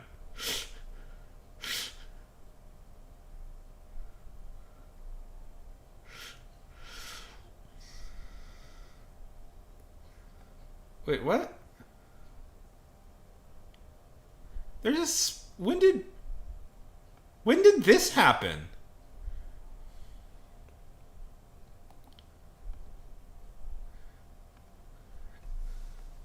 Jaden, let me tell you a little bit about streaming. Sometimes people fall out of the conversation, and I try and, feel like they can't... when a conversation gets going, sometimes people feel like they can't contribute. So I usually try and incorporate, if somebody falls off, I try and make sure they have a path to get back in if they want to keep talking. When did this come out? There was a Spider-Woman show? That's why I asked Boopy. There was a Spider-Woman show? surreal. There's things I have not gone into a full depth examination of everything. I'll be honest. Let's see.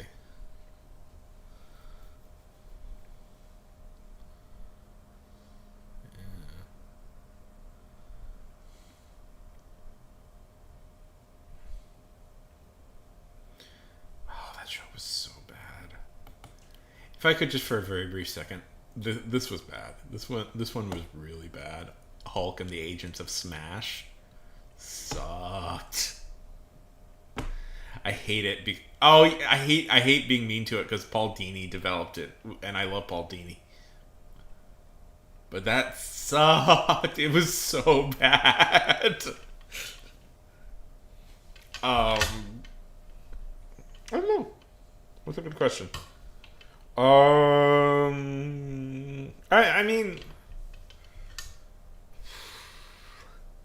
mean, but it's movies. It would be a movie you've never heard of, Jaden. I've disagreed with some people's takes on a few movies before, but it would be something you've never heard of.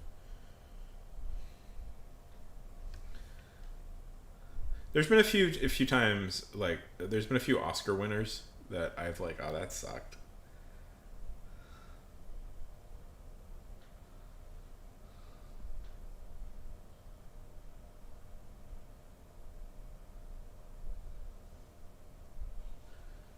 Yeah. No, the Sony stuff was bad. No, I like the MCU. I like the MCU. I've always been a big fan of the MCU.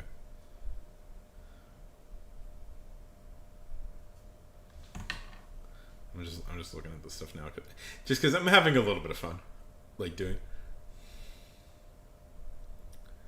No, it's just like obscure movies. I don't even remember that all that well.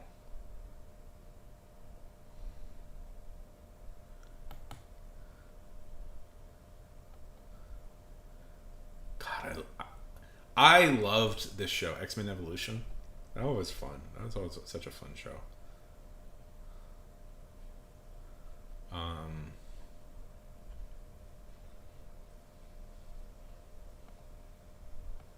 We're gonna do just one more because I'm having fun.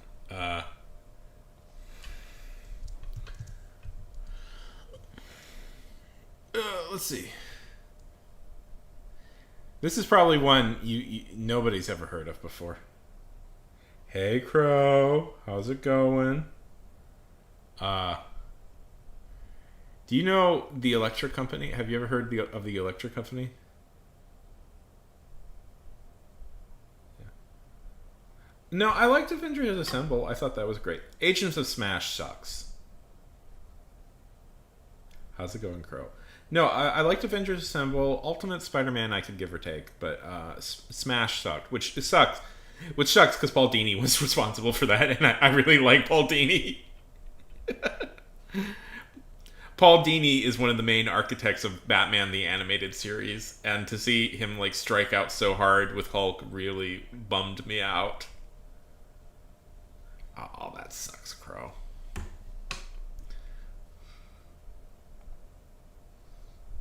Spider-Man, where are you coming from, Spider-Man? Nobody knows who you are. Today's episode, Spidey up against the wall. Your friendly neighborhood Spider-Man has decided to take the day off from his exhausting and frustrating war against crime and catch the baseball game.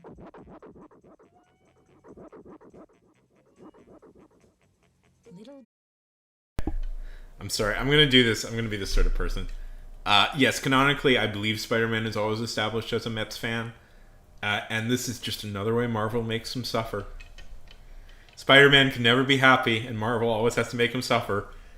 And he must suffer the greatest indignity of all, being a Mets fan! See, that's a sports joke that nobody gets, but... Does Spidey realize In this unlikely location, he will soon be up against the wall. A normal, happy high Welcome back, Bobble! Spider-Man is 100% a fan of the Knicks. Although, Uh, I believe it's always canonical that Spider-Man is a Mets fan. The joke is here. Spider-Man is a.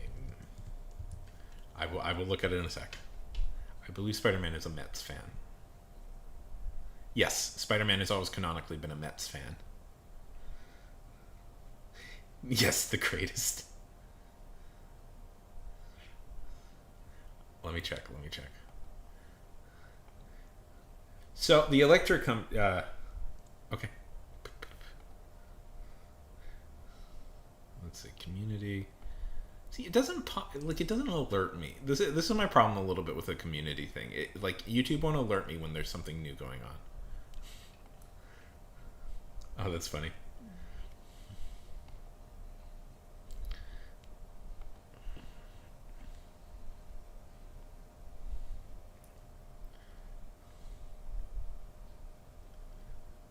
Poop.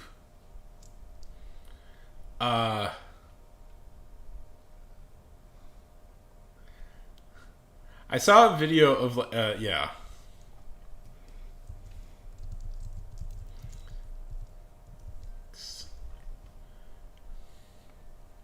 I mean, Spider-Man's from New York, so he has to like the Knicks a little bit.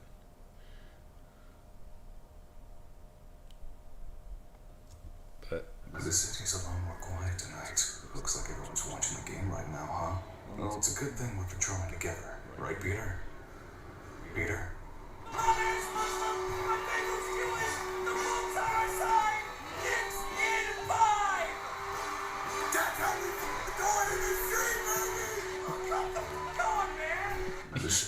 that's cute.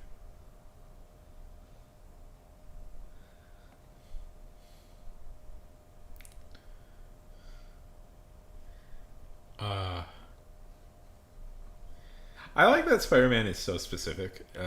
Do you guys know what borough Spider-Man comes from? Because Spider-Man comes from a specific borough. I believe he's supposed to come. He's Queen Spider. One of the big things is Spider-Man is from Queens. Because there's I saw once a joke about if Spider-Man was from Brooklyn, I believe, but he's supposed to be from Queens, right? Yeah, he's from Queens.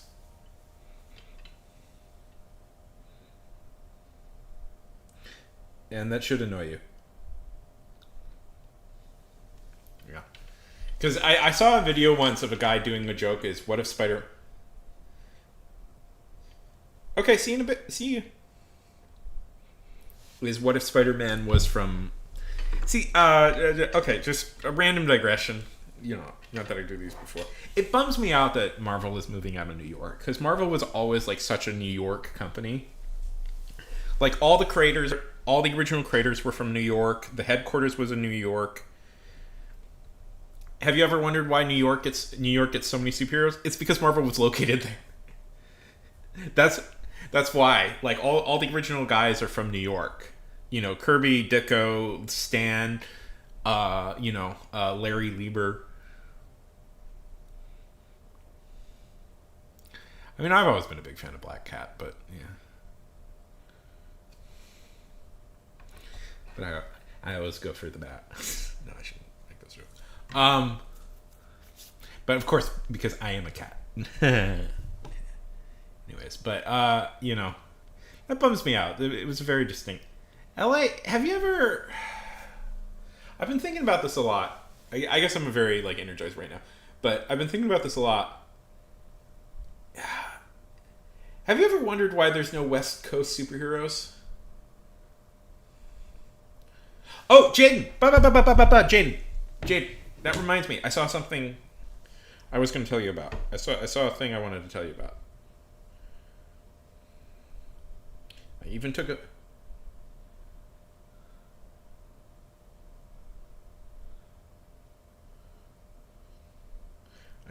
picture of it, just so I would remember it.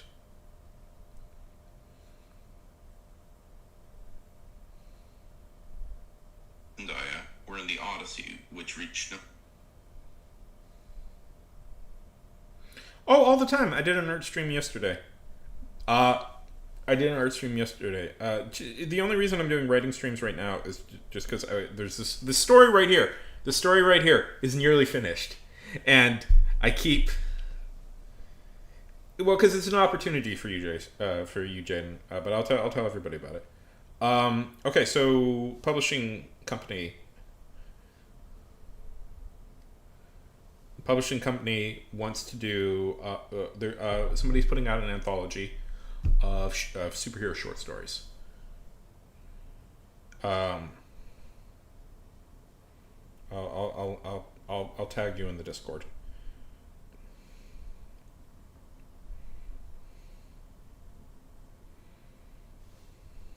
I think this one. Yeah. Wants to do an anthology of superhero short stories, and they're willing to pay. So, if you've got one, you've got a few months to do it. But I'm just telling you about this now because I always try and make sure. Yeah. Make sure to. I always try and make sure to pass along opportunities that I find. Anyways, yeah. So they're paying about 8 cents a word. It needs to be about 5,000 stories, and they're open to submissions starting September 1st. So if you want to write like a short story, well, Jade, write a short story featuring Thunderbolt. Is what my suggestion is going to be. Just write like a little spin-off story where he fights a different supervillain. 5,000 words, Jaden. 5,000 words. It can't go past 5,000 words. But read this. See if you can think of something. Pays 8. I'm gonna try my hand at writing this. In fact, I kind of have something already that would be appropriate for this that I've been working on. But it pays 8 cents per word. So if you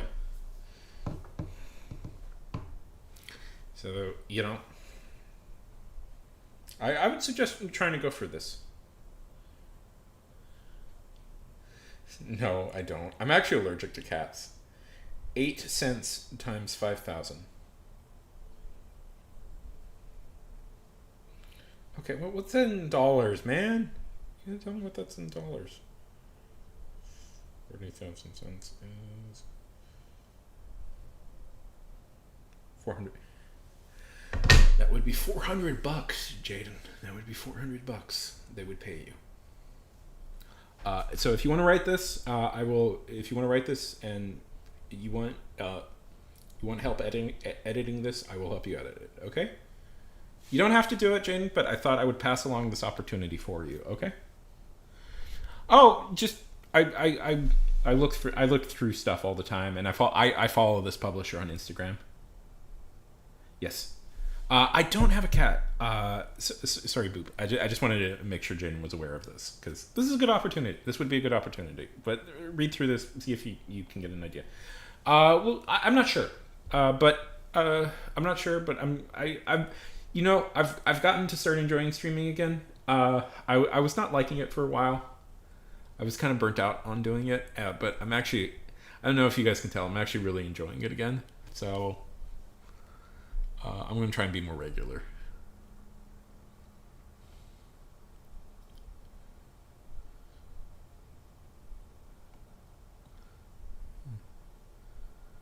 I follow this publisher on Instagram, and they always have anthologies coming out, and I'm periodically searching for publishing opportunities. That's part of the job of being a writer. Okay. So, Boopil, are you? Tell us. Are you doing? Is there anything? You doing anything in your life right now?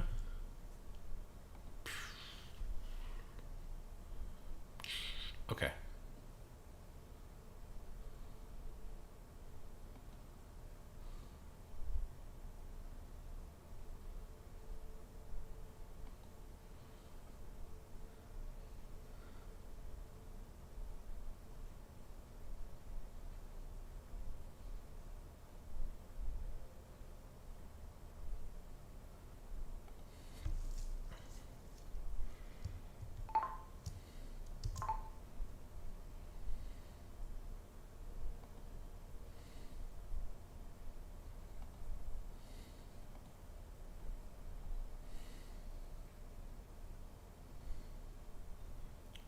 Jade. Let me.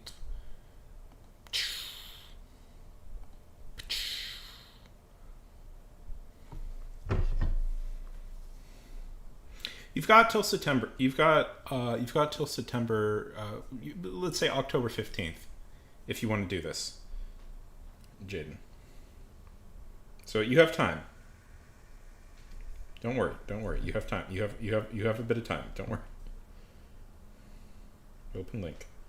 I will get that link for you right there. I'll get the actual link. But read closely what they want, because they have some particular requirements.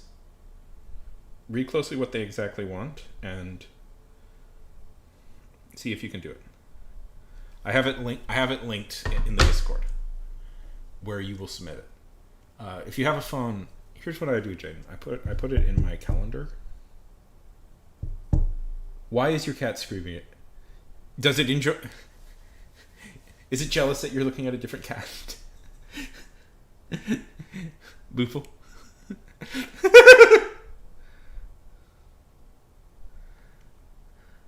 Okay. And if you do come up with an idea, you have time. You have time for all of this.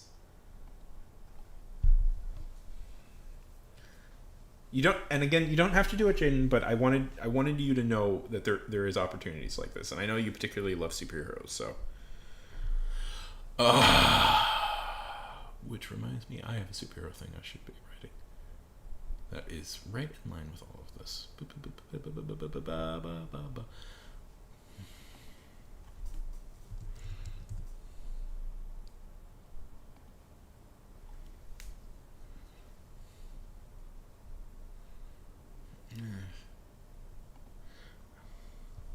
Okay, who's still here?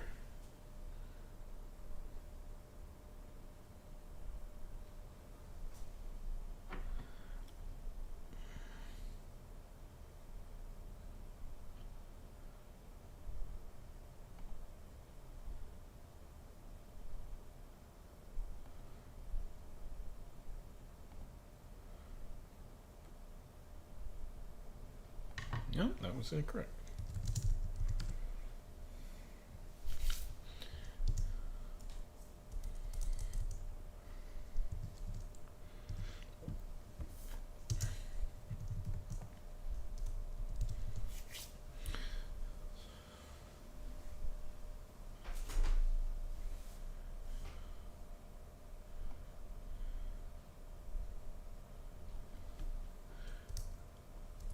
I don't want you to feel pressured, by the way, Jaden. I don't want you to feel pressured. It just, there's opportunities. You know what I'm saying? There's opportunities for superhero stuff, and I want to make sure you know of them. Okay? Don't feel pressured if you can't do it. But if you want to do it, Jaden, if you want to do it, if you want to try for it, I will help you. Okay? I'll help you. I'll make sure to help you get your thing up to submission quality. But don't feel pressured, okay? Like this is my number one thing. I don't want you to feel pressured to do anything you don't want to do, okay?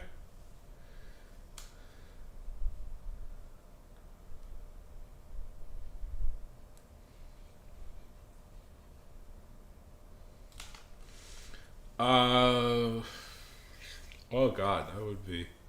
I feel like that's inviting bad magic into my life, Jaden. That's like inviting bad magic. I'm like, oh no, I don't want to think that.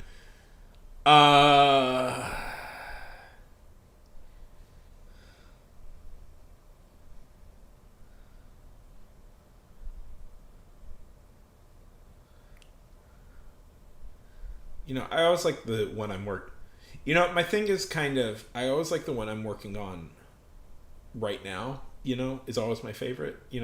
That's sort of my thing. It's like the one I'm working on right now is always, in my opinion, the best one I'm working on.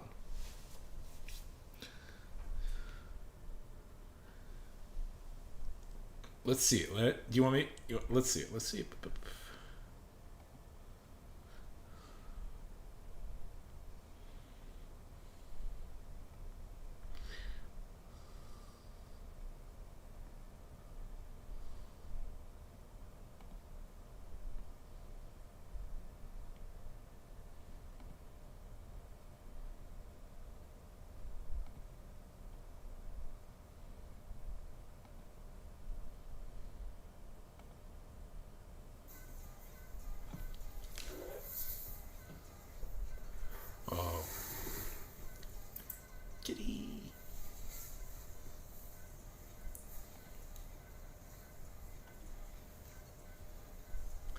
It's a very cute cat. That is a very cute cat.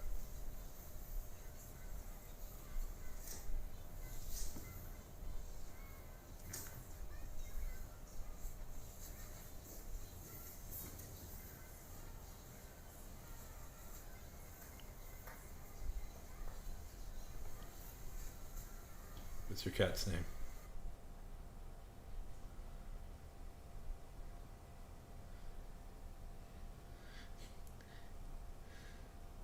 He's a diva. He's it's a very cute name. That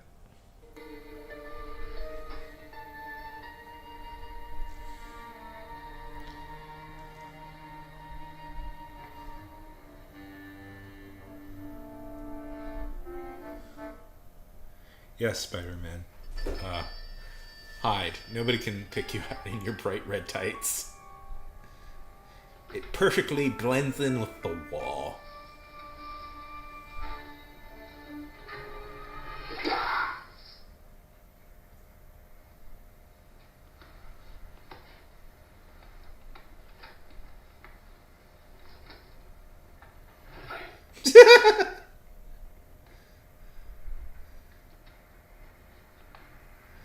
You know, that's normal. That's a normal thing to... This was a big problem in the 70s. Martial artists hiding behind curtains. Nobody talks about this.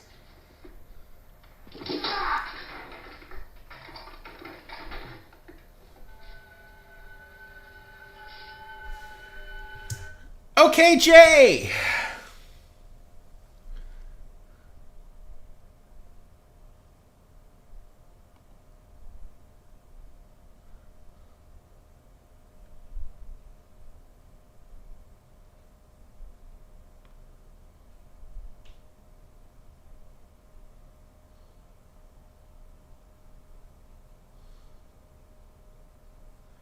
Good night, buddy. Good night.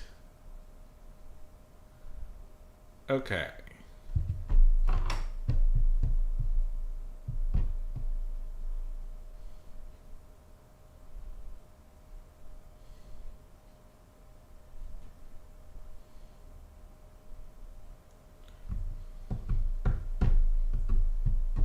How long have you had Nugget?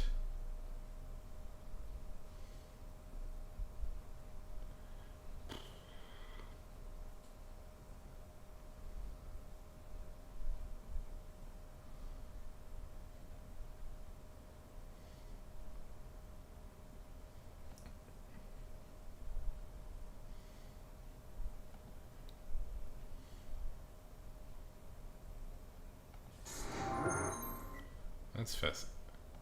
I'm not gonna play the full thing, but that's cool.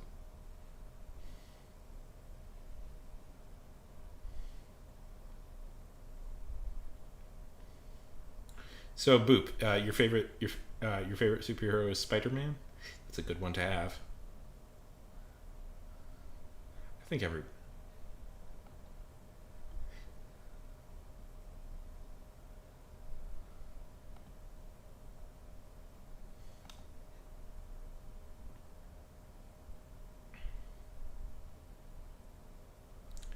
Because Spider-Man is cool.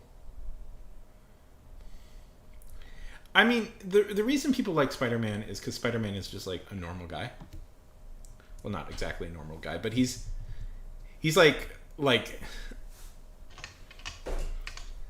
he's like you know, an actual person, you know, who kind of just got superpowers. And plus, you know, he's like, you know, the teen superhero. It's really, you know, he was like the first teen superhero, right? You know, you gotta admit, that's like a pretty smart move. Like, you know, because the revelation, I think, like the $1 billion idea Stan Lee had was that teenagers are the main people who read superhero comics. So why not make one of the teenagers the star?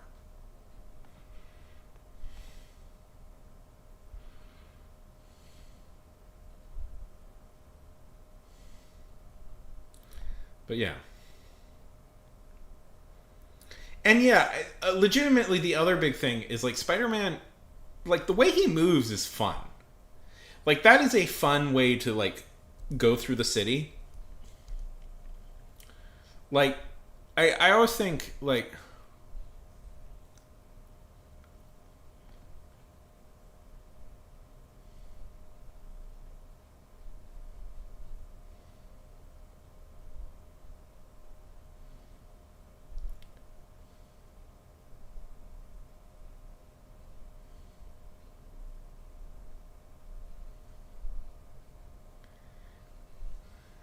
Here's the trick for, like, a superhero, basically. If you think about it.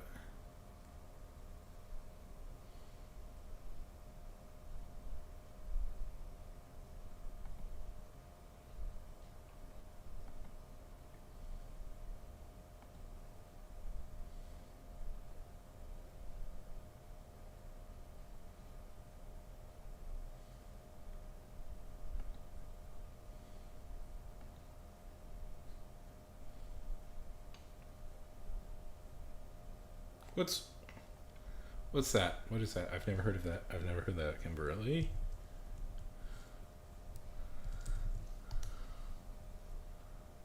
Okay. Sure. Who's Kimberly? Do you know Kimberly, or is Kimberly just a new person?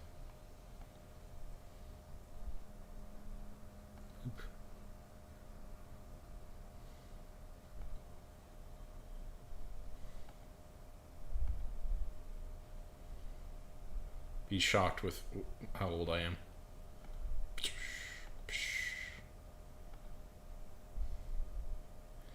Is this it? Is this it right here?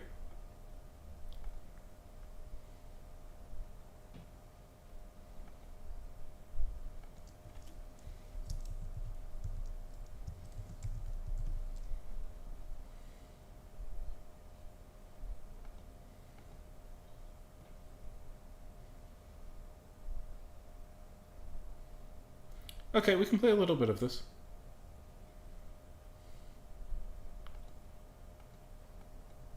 Okay.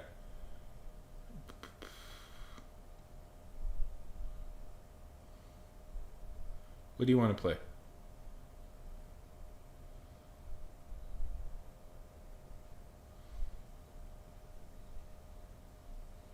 Is there a particular game you want me to play?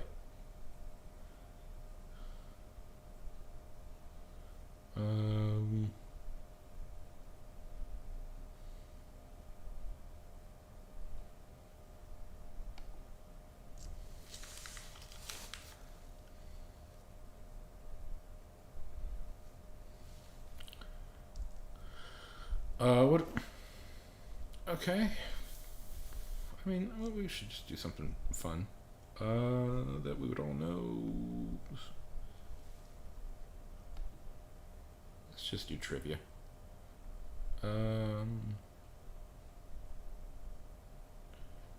knowledge.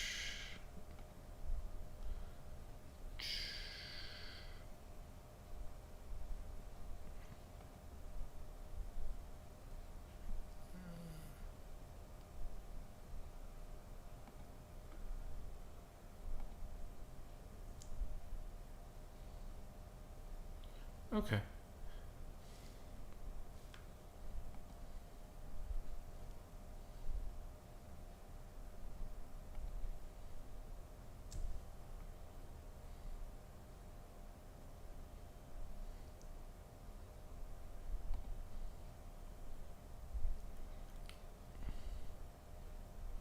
Okay.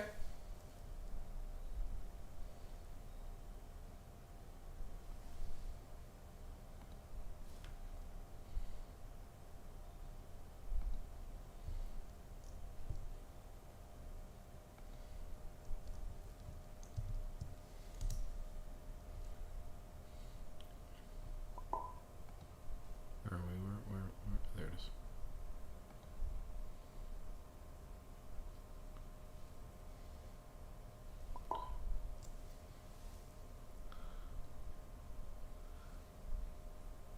Boople? Do you want to play?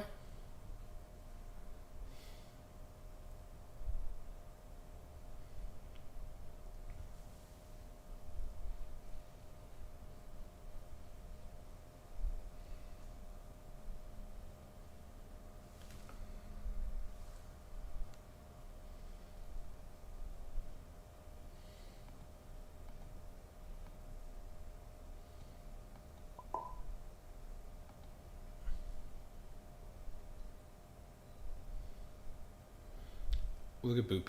We'll get Boop a second.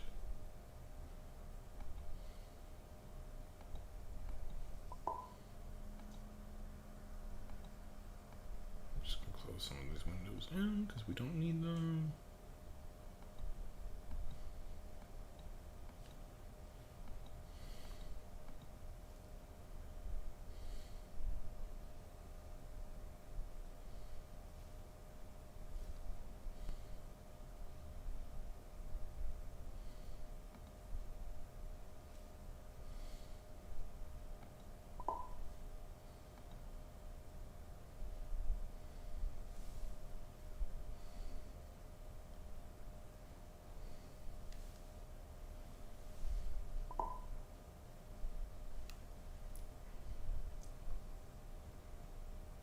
Boop, you having luck?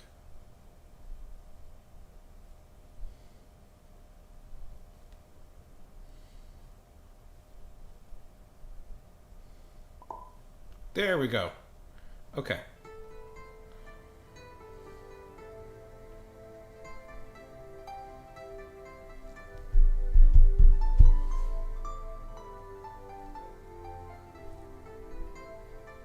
Am I doing this wrong or okay?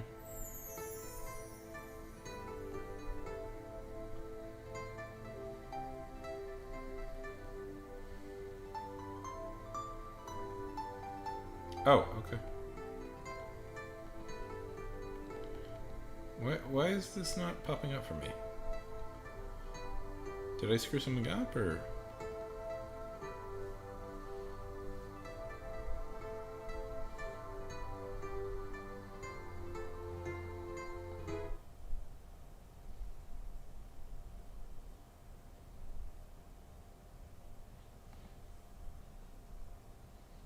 Oh no, cancel. Did I can't? What did I do? Did I screw something up?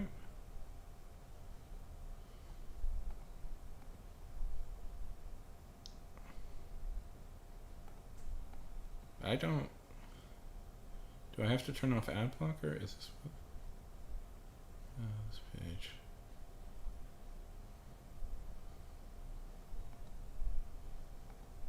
Is that what I'm screwing up?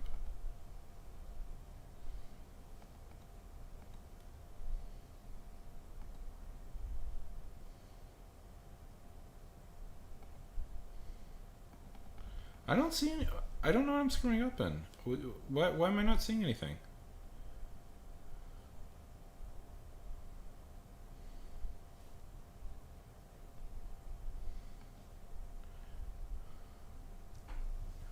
Oh, curious.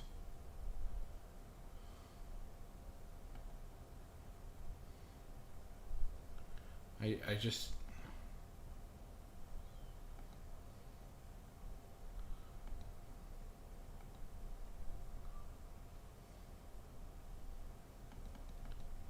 It must, I don't know what I'm doing wrong. Huh.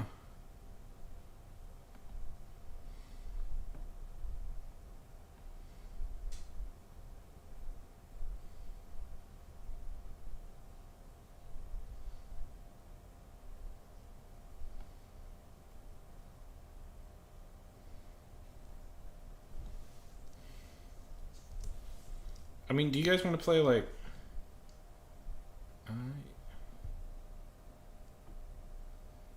I am clearly missing something.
I don't even know. I'm not seeing anything.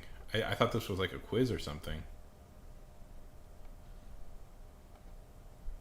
Yeah, I'm not seeing anything. Huh.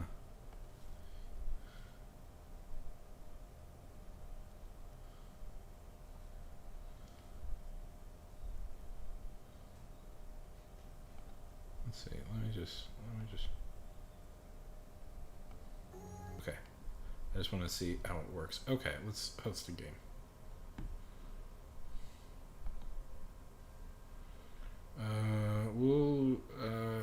Okay, I'm gonna try this again. I don't know what went wrong the last time.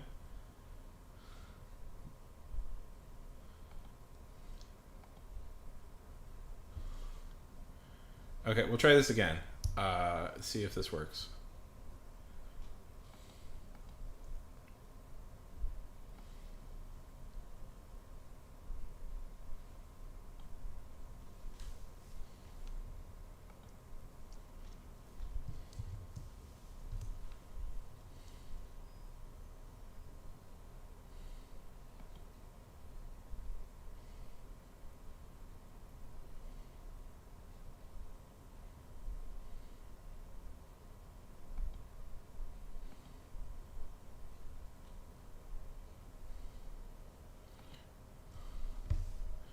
Is if we want to, we could play.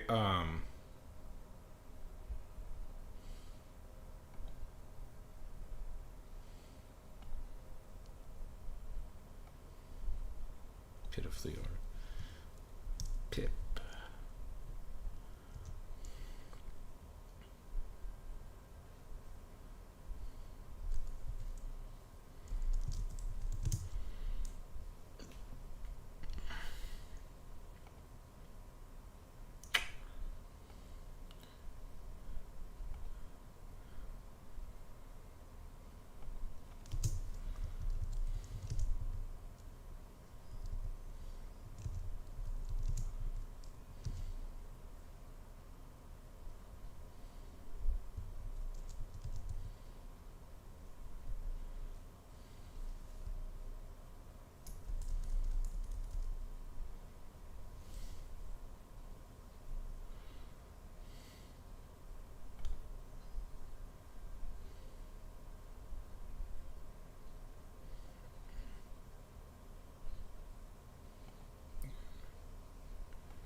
Boop.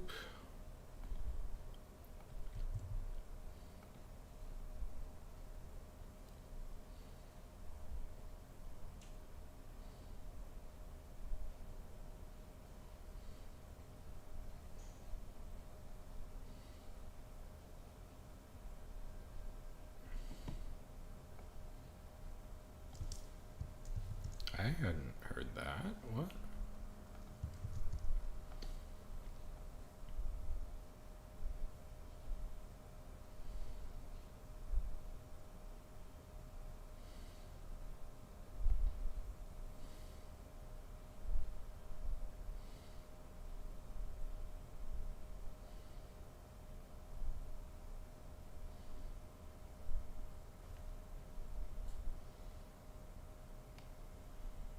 I mean, if we want to, we can play. I'd be up for playing some Jackbox games.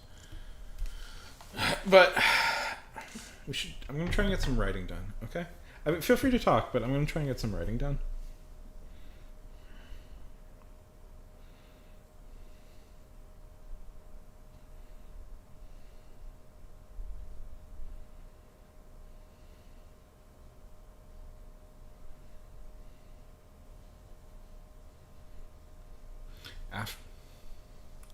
After I go to the bathroom, because I really need to go to the bathroom. After 3 hours of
what is that? What is that?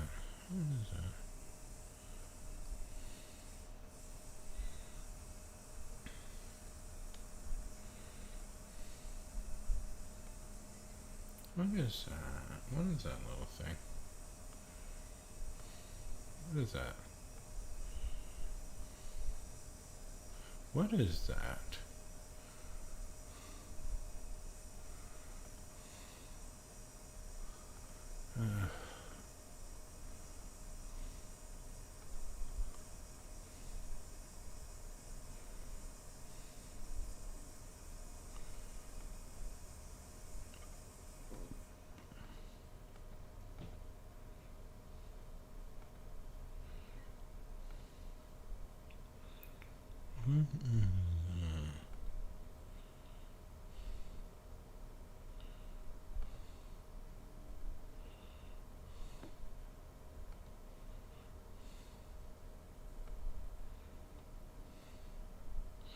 There's this weird little thing right here, and I don't know what that is.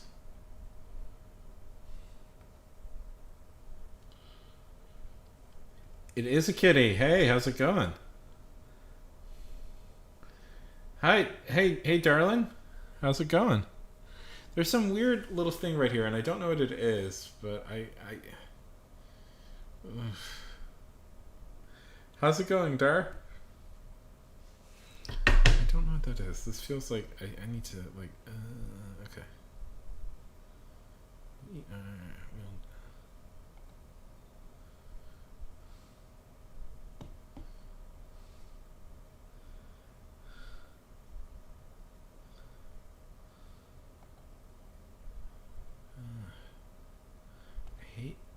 I hate dealing with.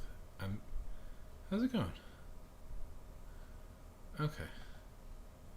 I guess I'll just have to learn to live with that. How's it going? This is not the best window. Let's see. Let's see. Why is everything going so wrong? Okay. Okay. We are just writing. There we go. And then and then the other source is, there it is. That's what I was looking for. Okay.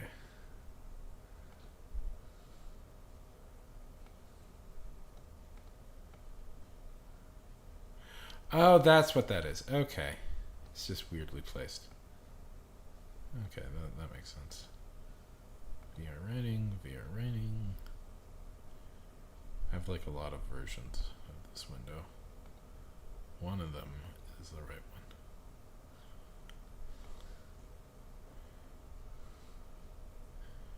We don't need two. 2 of those.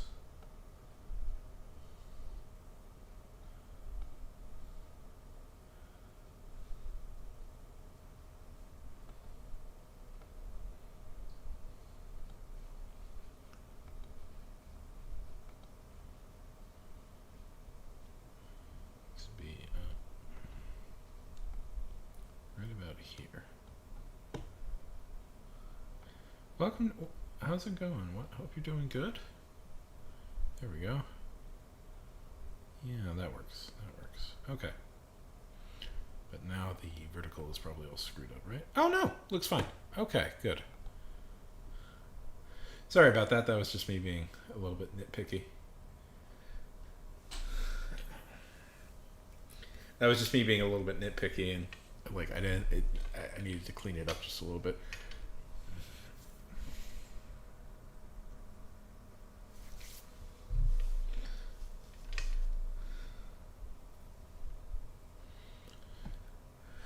How's it going?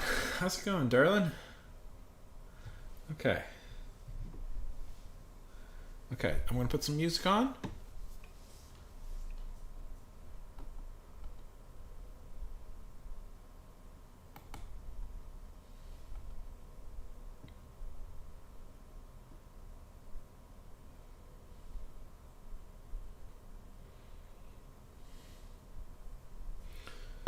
And we're gonna try and get some writing done.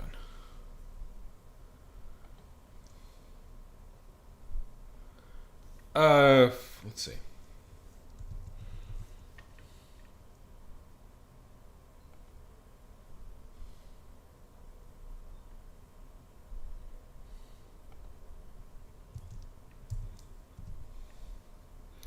Ooh la la la la la la. You want to talk?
Hey.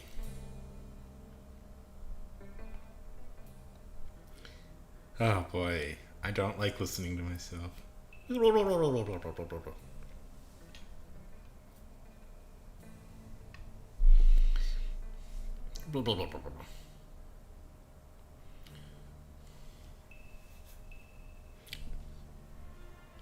my favorite music channel.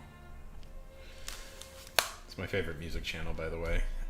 It's called Marty McFly's V2, and it is this just kind of obsessive person who collects vintage anime soundtracks. Like, he finds old vinyl of it. I'll look it up. Old vinyl.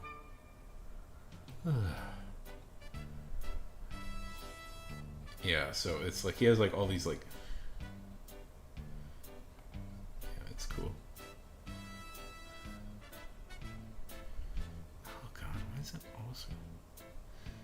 You know, I've always relied on Grammarly to help me with my grammar.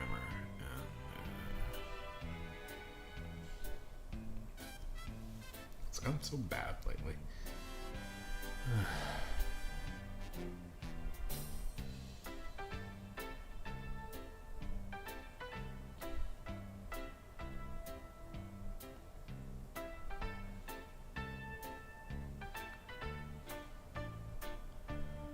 So, this story... this kind of turned into my attempt to write a romantasy a little bit. Have I ever told you, like, about the literature stuff I'm doing? Like, what my written project is? Have I ever mentioned it?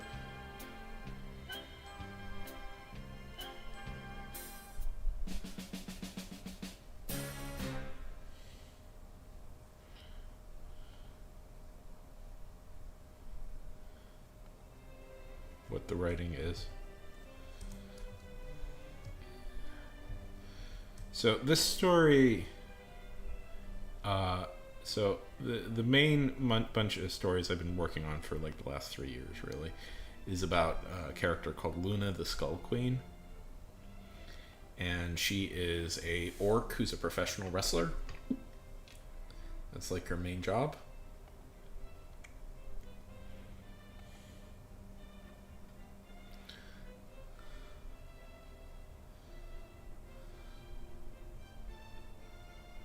Yeah. And so it's like a series of short stories following her life and adventures. This is some art I got worked up for it. You see it at the beginning of every one of my streams, but this is some art I have worked up for it. That's her. That's also her.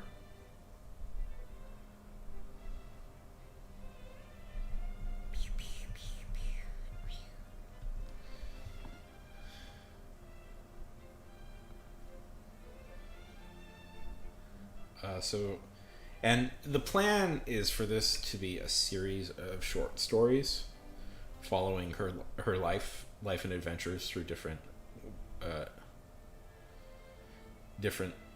following her.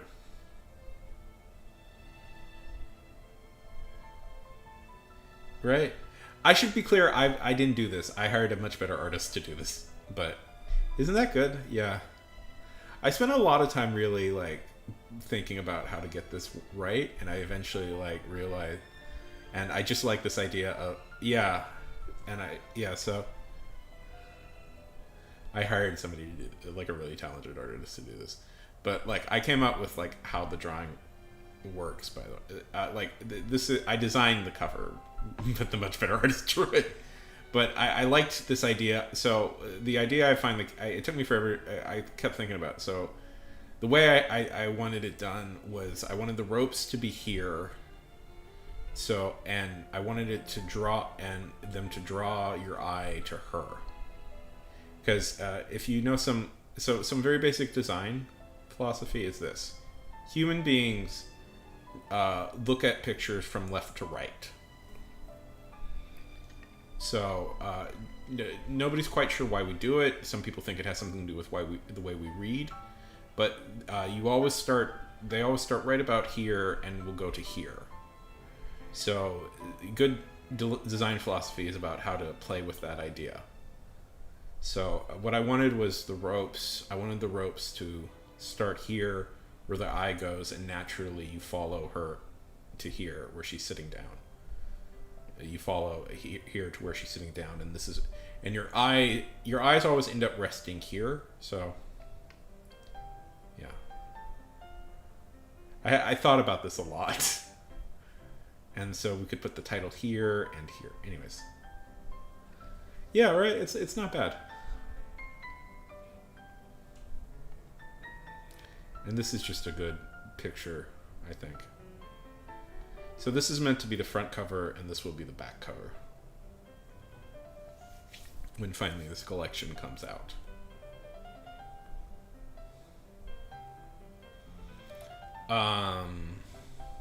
Yeah. So this one started as her fighting a mermaid. So like this one is Luna. This story is about Luna taking a job at wrestling mermaids. That's the premise. So in this world, professional wrestling is like professional wrestling in real life. It's fixed. Like there's no, like they're not actually fighting. This is all like a staged theater performance. And Luna has accepted. It's a lot of work. Most people, 90% of people that makes. Bobble, I would suggest if you really want to learn how to write, try with short stories first. Try and do like a 5,000 to 6,000 word short story. That can get you on the right path. That'll teach you how to do this. And here's my suggestion, Bob. If you really want to learn how to write, if you want to write fiction, start with a 1,000-word story and just kind of keep working your way up. You know what I mean? Yeah, that happens. And, that's very normal. That's why I always suggest short stories, so you can get to the ending faster and have more fun.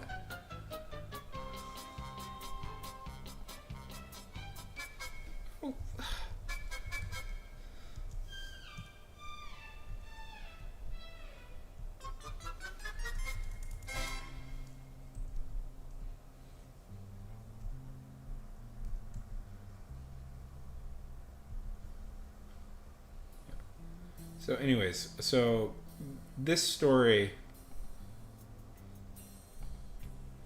is about, I'll just briefly explain what this one is about. Luna takes a job. So with wrestlers, you have to kind of travel. You travel to different places and take jobs. That's real. So Luna has accepted a job in the Mermaid Wrestling Federation. And her job is to wrestle the Mermaid champion. Who is like this. But to get there, she has to take a ship that takes weeks of time to get there. So she spends like 4 weeks of time with the ship captain, a young man by the name of Pip. Luna's about 21 in the story. He's 22, 23. And for the first time. So part of the backstory of all of this is orcs in this universe are very like guarded, like they live in very isolated communities. I compare them to like the Amish, like they live in very isolated small communities. And Luna ran away from all that and is living this kind of life outside of that. And this is the first time she has maybe thought just a little bit she might feel romance towards somebody, and that's kind of like messing her up because it's like, wait, what is this? What it's romantic. It never gets anywhere. Like, and the story ends with her realizing that at some point, like, it never crosses to anything, but she realizes that she might have a bit of a crush on the captain. And nothing happens, but the story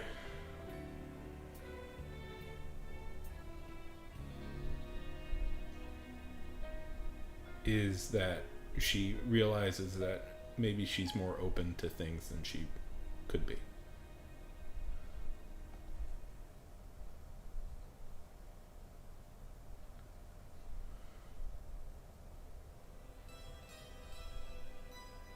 But yeah, anyways. Tell me about your book, Bobble. Tell me about your book.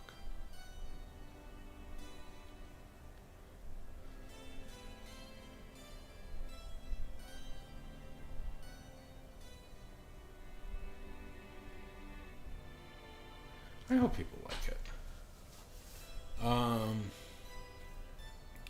Yeah, I'm treating this like, kind of in my head, it's more like a TV show than like a movie, and like, we follow her on different adventures throughout the world.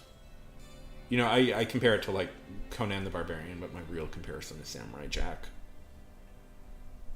If you've ever seen that show, it's just like her exploring this weird world and seeing all the weird things that happen in it. I had one where she like wrestle. I came up with an idea last night where she wrestles angels, which is I think the next one I'm going to work on.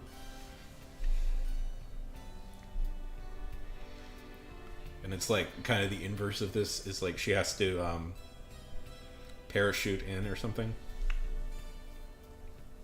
because they fight only in the sky.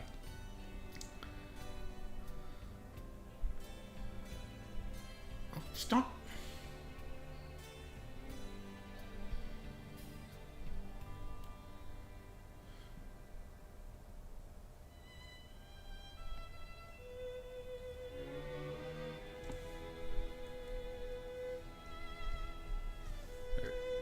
I'm making an effort to like be a little bit more open with the stuff I'm writing on here. Part of that is, I don't know. I've been always so anxious about that, but part of that is like well, there's a lot of reasons why, but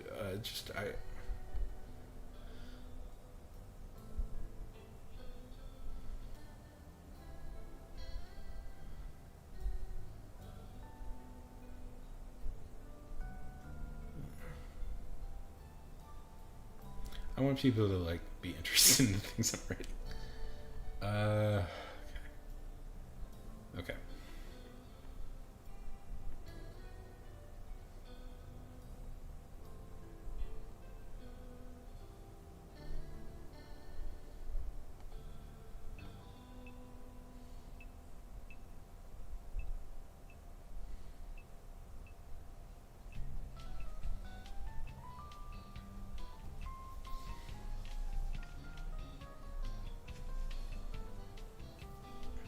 That's cute. That's cool. Did you ever hear of World War Z?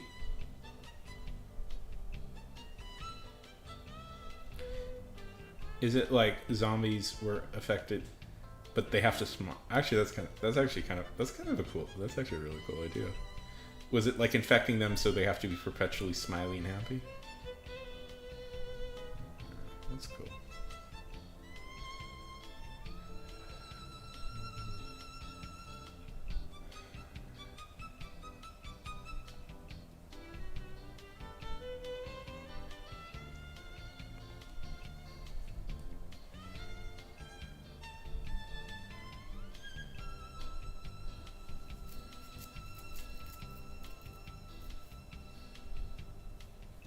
Feel free.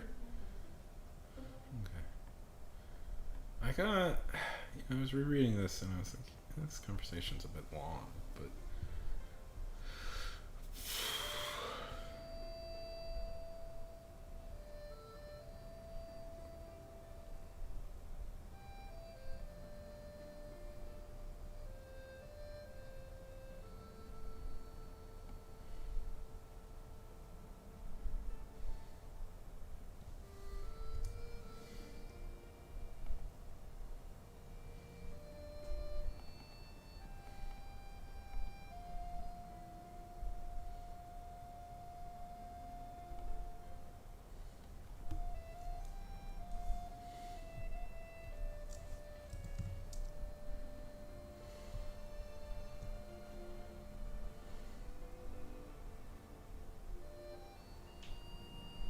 yeah, I don't like that. Well, not you. I'm just.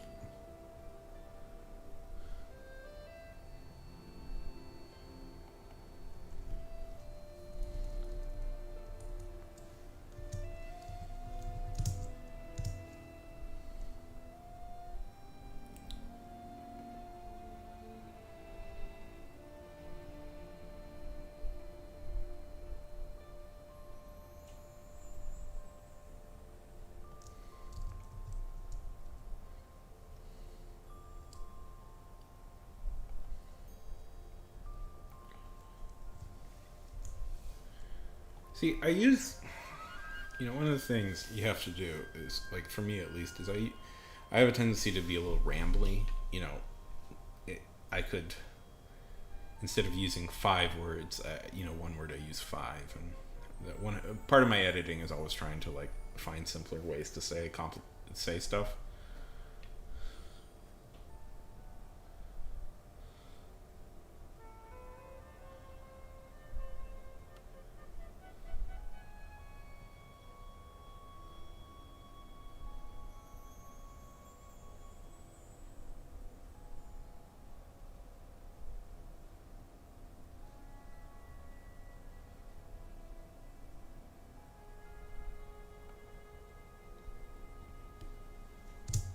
Okay.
Take your time.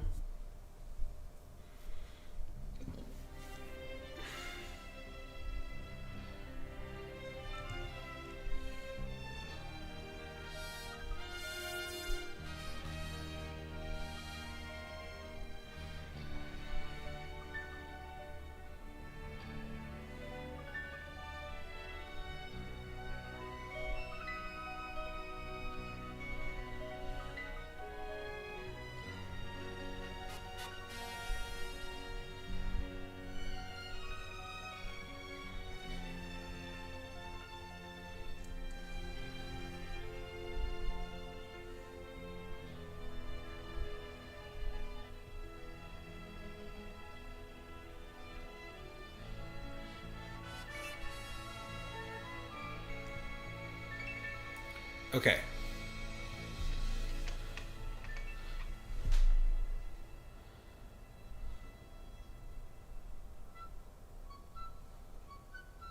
No! Honestly, that's really cool.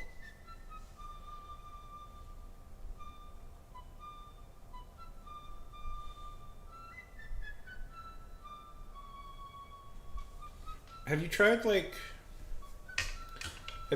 writing a story? Maybe just write a short story about somebody getting infected. You know? Like don't it doesn't have to connect to anything big. Just write like a short story about somebody getting affected, you know? Just to test the waters. You know, like my advice for anybody who wants to be a writer is try and write a story that starts and ends in like 3 to 5,000 words.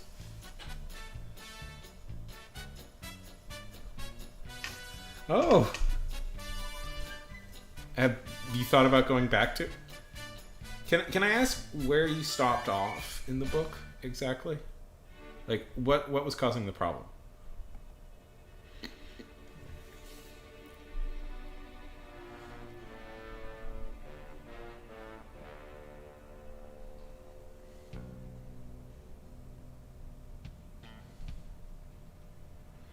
Now why would this all be here and why not?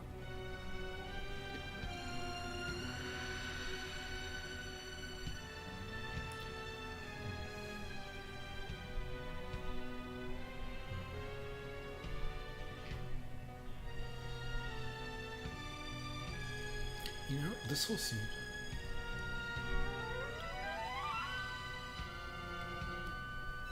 No, I get it. You just burn out on a story. That happens all the time. Why would this be here? This should be... I just realized that this scene doesn't make sense here. It should be earlier.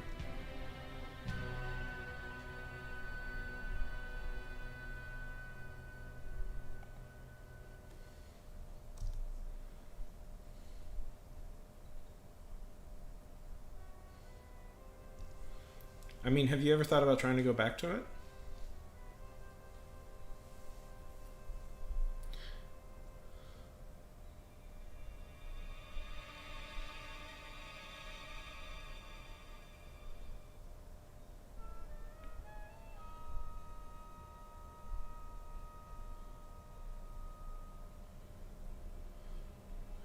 But even if you don't finish it, I mean, it's a good experience.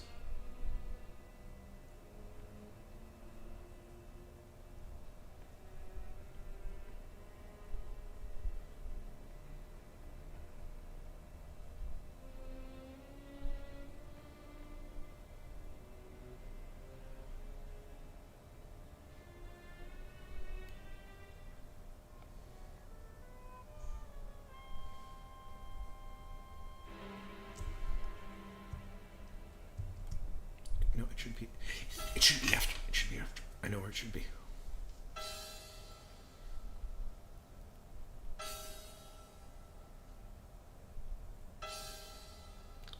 Well, I mean, usually with that, it's a structure problem, you know?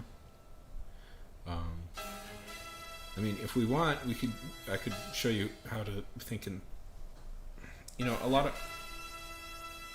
writers think, learn about writing. Usually,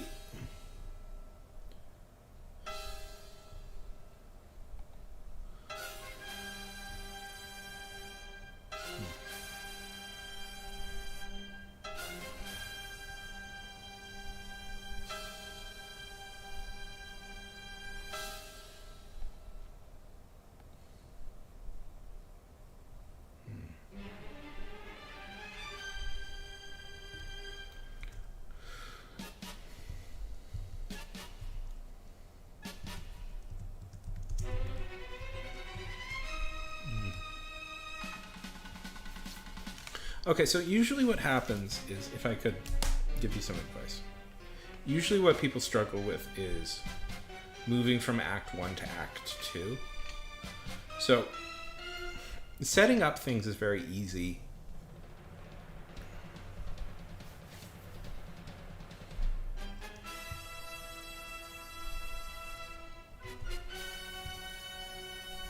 But,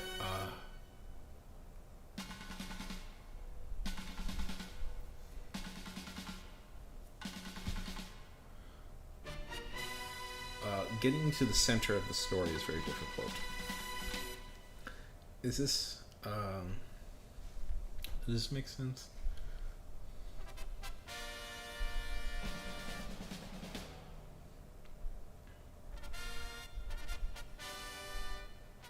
Okay. Yeah.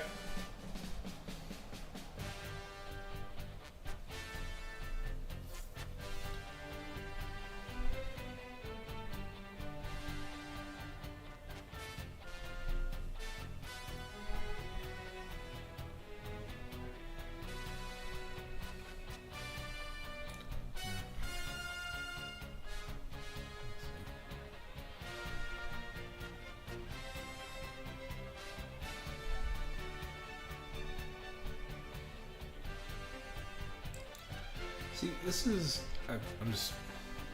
Okay, and then what happens?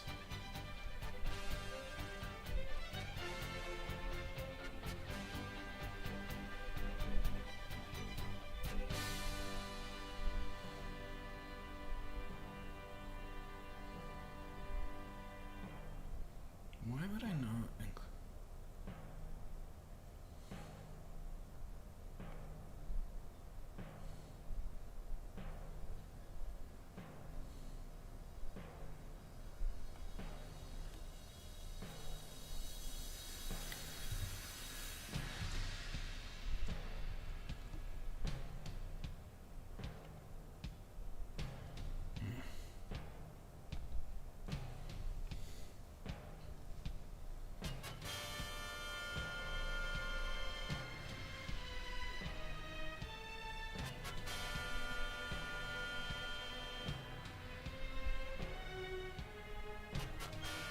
Okay, and then what happens?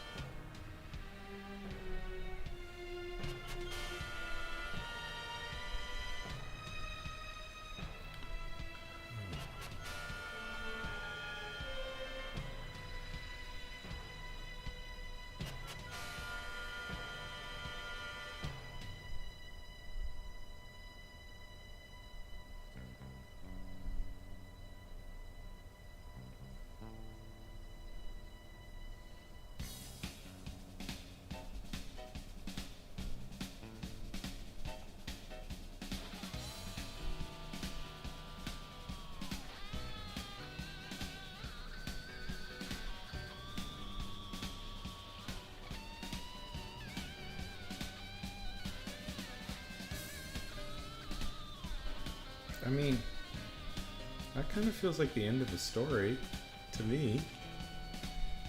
Or at least the end of book 1.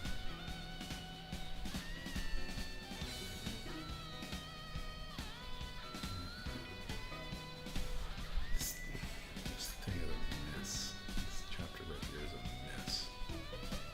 Oh boy.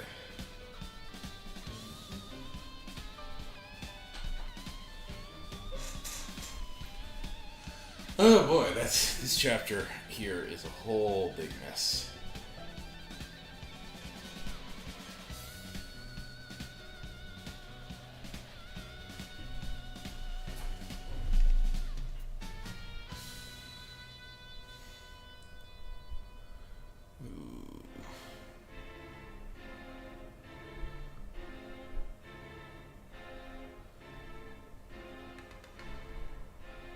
I might need to separate this onto its own.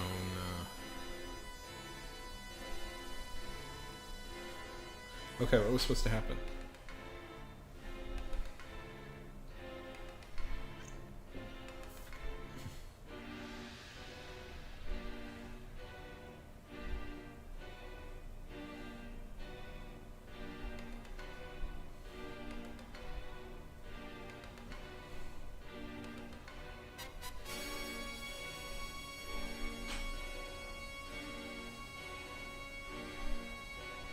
Let's go.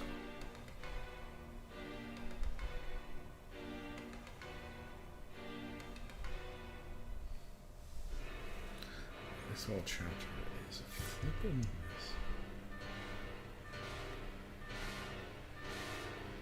Okay.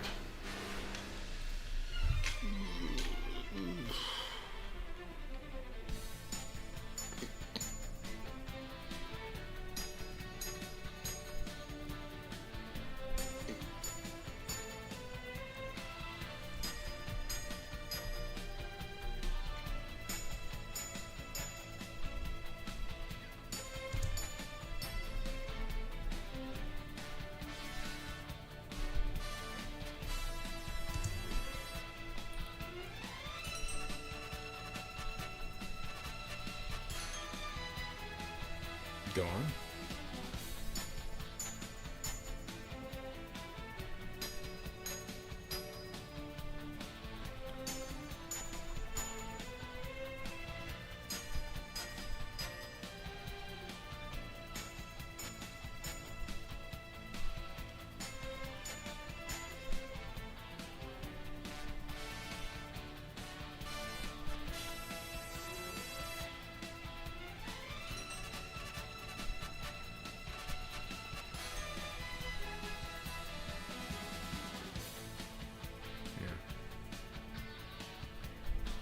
So was it like the main character, was it like she was gonna fight in a post-apocalypse sort of thing?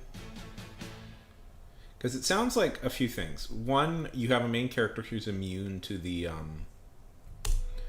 contagion, you know, immune to the virus. You do have an interesting idea for a zombie apocalypse, like an interesting take on a zombie apocalypse. I kind of like that. I like that a lot. It sounds like you have a main character who's immune.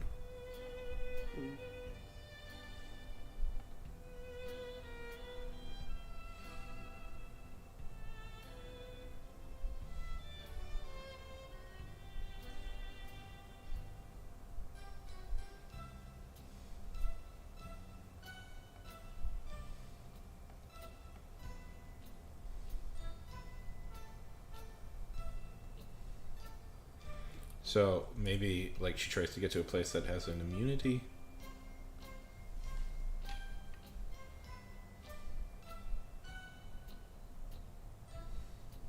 Yeah. How would she end the apocalypse?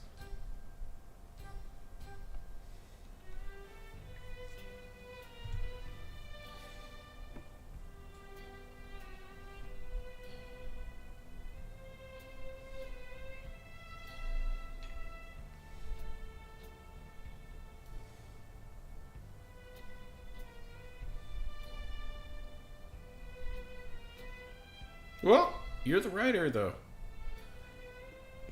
Strawberry, you can poople. You can just declare that.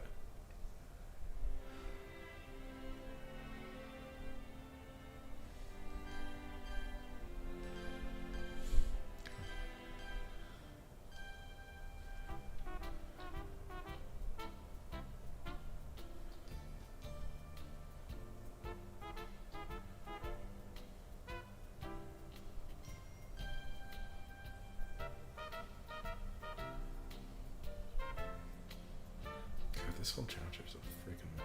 Sorry, I'm just looking over this thing. This is a mess. Oh my god, this is an absolute mess.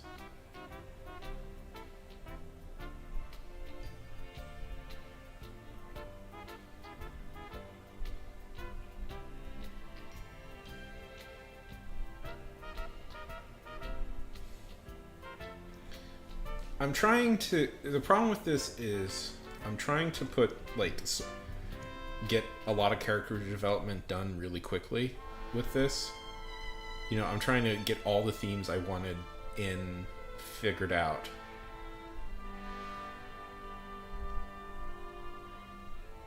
Done, you know, all the themes I wanted in the story, like, made clear in this one chapter with this one conversation they're gonna have. And it's like, so it's like 6 or 7 things have to happen all at once. Because it's like, okay, well, we have to talk about Luna's insecurities about moving forward. We have to talk about how Pip how both Luna and Pip have their insecurities moving forward, but it's not, they're young people, so they shouldn't even be worrying about this.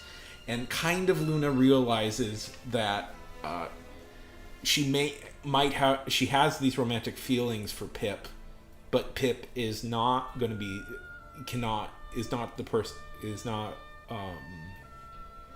can't really make the change that would need to happen for a relationship for them to occur. And even though they feel like romance towards each other, it's just never going to happen. And Luna realizes this. It's just not going to happen because Pip is not the person she's actually looking for in this way.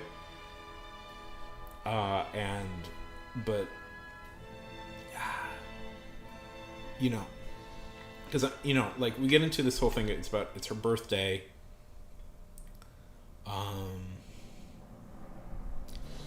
And we learn a bit of world building about orcs, that on their 21st birthday they start the process to get married. To get their arranged marriage. And Luna, I guess I'm just talking about my stuff, sorry. And Luna as a character, Luna has a bunch of issues, and one of her issues is she blames orcs are frequently, Luna's parents were mercenaries and they were killed in a battle that ultimately meant nothing. And Luna has always this is a trauma she carries around forever, is that her parents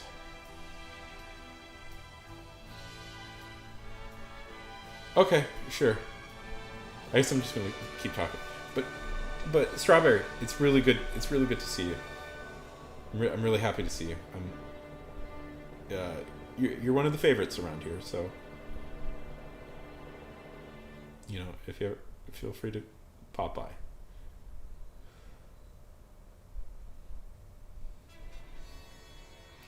Anyways, I'm just gonna keep talking because it's good for me to say this stuff out loud. Anyway, so she has it's this whole thing. Anyways, yeah, but I'm trying to do too much in one chapter. It's basically the point of this. It's I'm trying to do too much in one chapter, and there's better places where I could put all this stuff. Because let's see.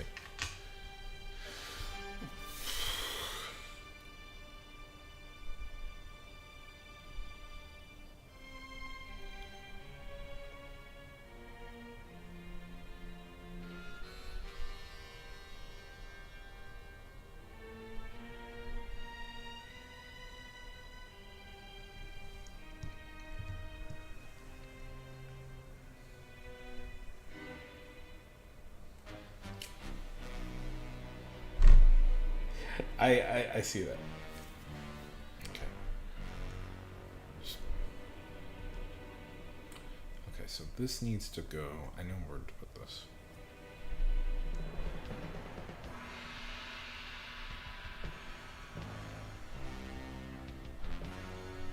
Hi, Bill.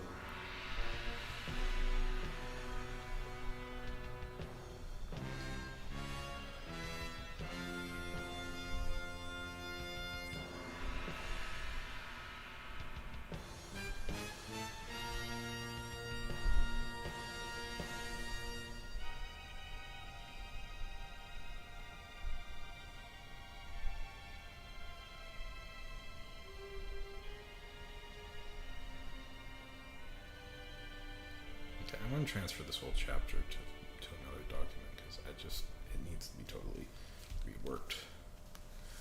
I might have to I'm going to do something different in this chapter because it needs to be totally reworked. I know that now.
Gotta get rid of that.